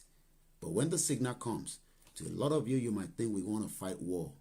There's so many ways to shut the system down. I have said it. It's not until we carry weapons. It's not up to be weapons, but there's a way to shut it down. The international community then will be forced to break us away from the contraction that you call Nigeria. You think your governor will be able to hold it when that time comes. You think the vice president will be able to hold it when the time comes. You think Bola Tinubu will be able to hold it when that time comes. You think Dangote will be able to hold it. You think Femi Otedola will be able to hold it. You think Mike Adenoga will be able to hold it. You think Dapo Abiodun will be able to hold it. You think Seyi Makinde, that refused to allow the protest to go ahead yesterday, they are working on it again. That protest will still go ahead. When they get the police permit, when they approach the police and the police still refuse to give them that permit to protest, we will leave it till 2023. We will tell Seyi Makinde that he himself will not exist come 2023 election. When I say he's not going to exist, doesn't literally mean he's going to die. But we will not hold election. I don't care about the other part of the country, but I care with Southwest, where the Yorubas have been starved for more than 60 years, that we will not allow you, and when I say we, it's not just going to be me, we will not allow you to hold that election. I will send people into Orioke to start praying before 2023. We are going to pray for so many things. We are going to do so many things to make sure we avert the Fulani from attacking us before we know they want to attack. When I tell you they want to attack, there's evidence to that. You've all seen it. They might be hiding in the bush. It's far more than the bush. But we are working to make sure that that will not come true. But I will not then do that and think the politician from the Southwest will come and tell us to control us and dictate to us that 2023 will be what will solve the problem. And if you think that 2023 will be the problem that will solve Nigeria, I am warning you now, stay away from that. Stay away. Call your family.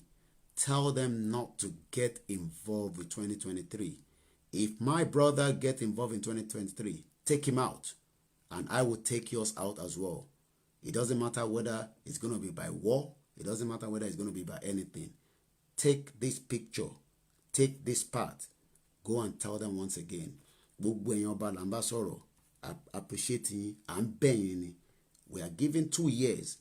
We are not going to come back after 2 years. You will call us. You will not listen to you. You will plead with us, with the gods. We will tell you it's too late.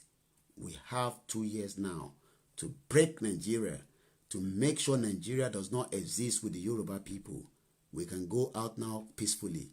But if you don't allow us to go out peacefully, I, Olayomi Koiki, look at me very well, will make sure that Nigeria will not exist after 2023. This election, only the last person, people might say he's fooling himself. Who is he? Tell them that I am Olayomi Koiki. They might say he's just in United Kingdom shouting. Tell them I am Olayomi Koiki. They might say it's not going to happen. Tell them that Olayomi Koiki said repeatedly, and I'll continue to say it, election will not hold in 2023.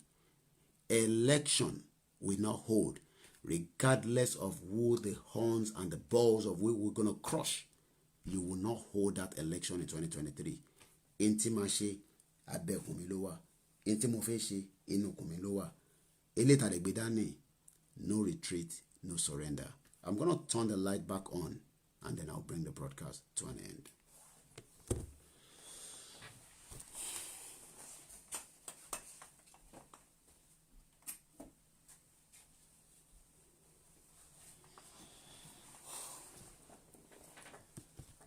And on that note, I say thank you very much to everyone that have joined. I'll be back again tomorrow morning. Let us continue to pray for the family of our late sister Tolulope that was killed by the government. But she's not gone yet. She's still very close by. And on that note, we will do this once in a blue moon, once in a while, so that we can allow those in America to enjoy the program without watching a repeated one. Thank you once again. Give us the material to work with. If you cannot give us the cash, send us the material. Print them. Let me have it. Give me the stickers. Give me the flyers. Let us go into the rural area and start distributing it. We will translate it in English. We will translate it in Yoruba. They will hear. They will listen to us. They will be able to prepare the same thing that we are saying, that election will not hold. And on that note, I play one of our very nice music that we normally play. And then I can go to bed and get ready for tomorrow morning broadcast again. And that was me this afternoon. Let's show some of the pictures that we have. And that's me there. That's Bedu Magazine. That's Citizen AY. All the other groups. I'm sure you've all seen the pictures anyway. And let me just pull that up a little bit. You can see. I know it's reversed, but that's fine. It says Tolulope was killed by Nigerian crook military.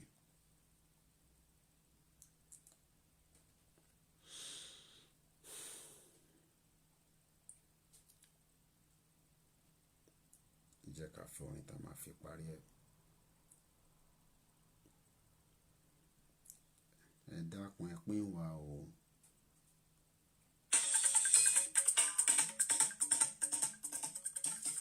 Tá bá ti gbọ́rin yẹn tán, then I will end the broadcast.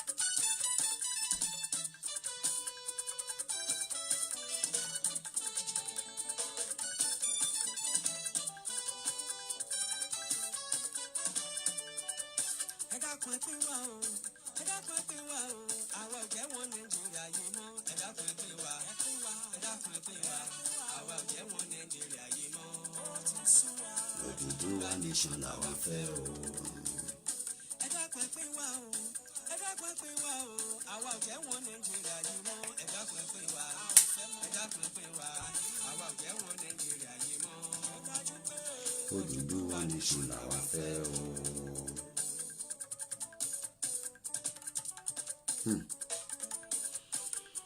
Àní bàbá sọ̀bẹ sókè nígbàgbà. Ibi pẹlẹbẹ náà ni ó máa fi lélẹ̀. Ẹgbẹ́ òdodo ọ̀rọ̀ ní ká má sọ̀rọ̀ ohun tó ń ṣẹlẹ̀ lórílẹ̀‐èdè Nàìjíríà ló yé onílé bẹ́ẹ̀ ló yé àlejò ìlú Nàìjíríà tẹ́nìyàn ti ń gradúrẹ́tì. I know you very well, Shola Akinfe. I've read so many of your comments. I don't have to respond to your message. That is not for me to respond to. When the time comes, those that we need to respond to all your messages and your comments. I've seen a lot of your comments so many times. We've had this conversation. I'm not interested to answer you. This is not emotion. Nigeria will break. There will not be election in 2023. Whether you agree with that or not, time will tell.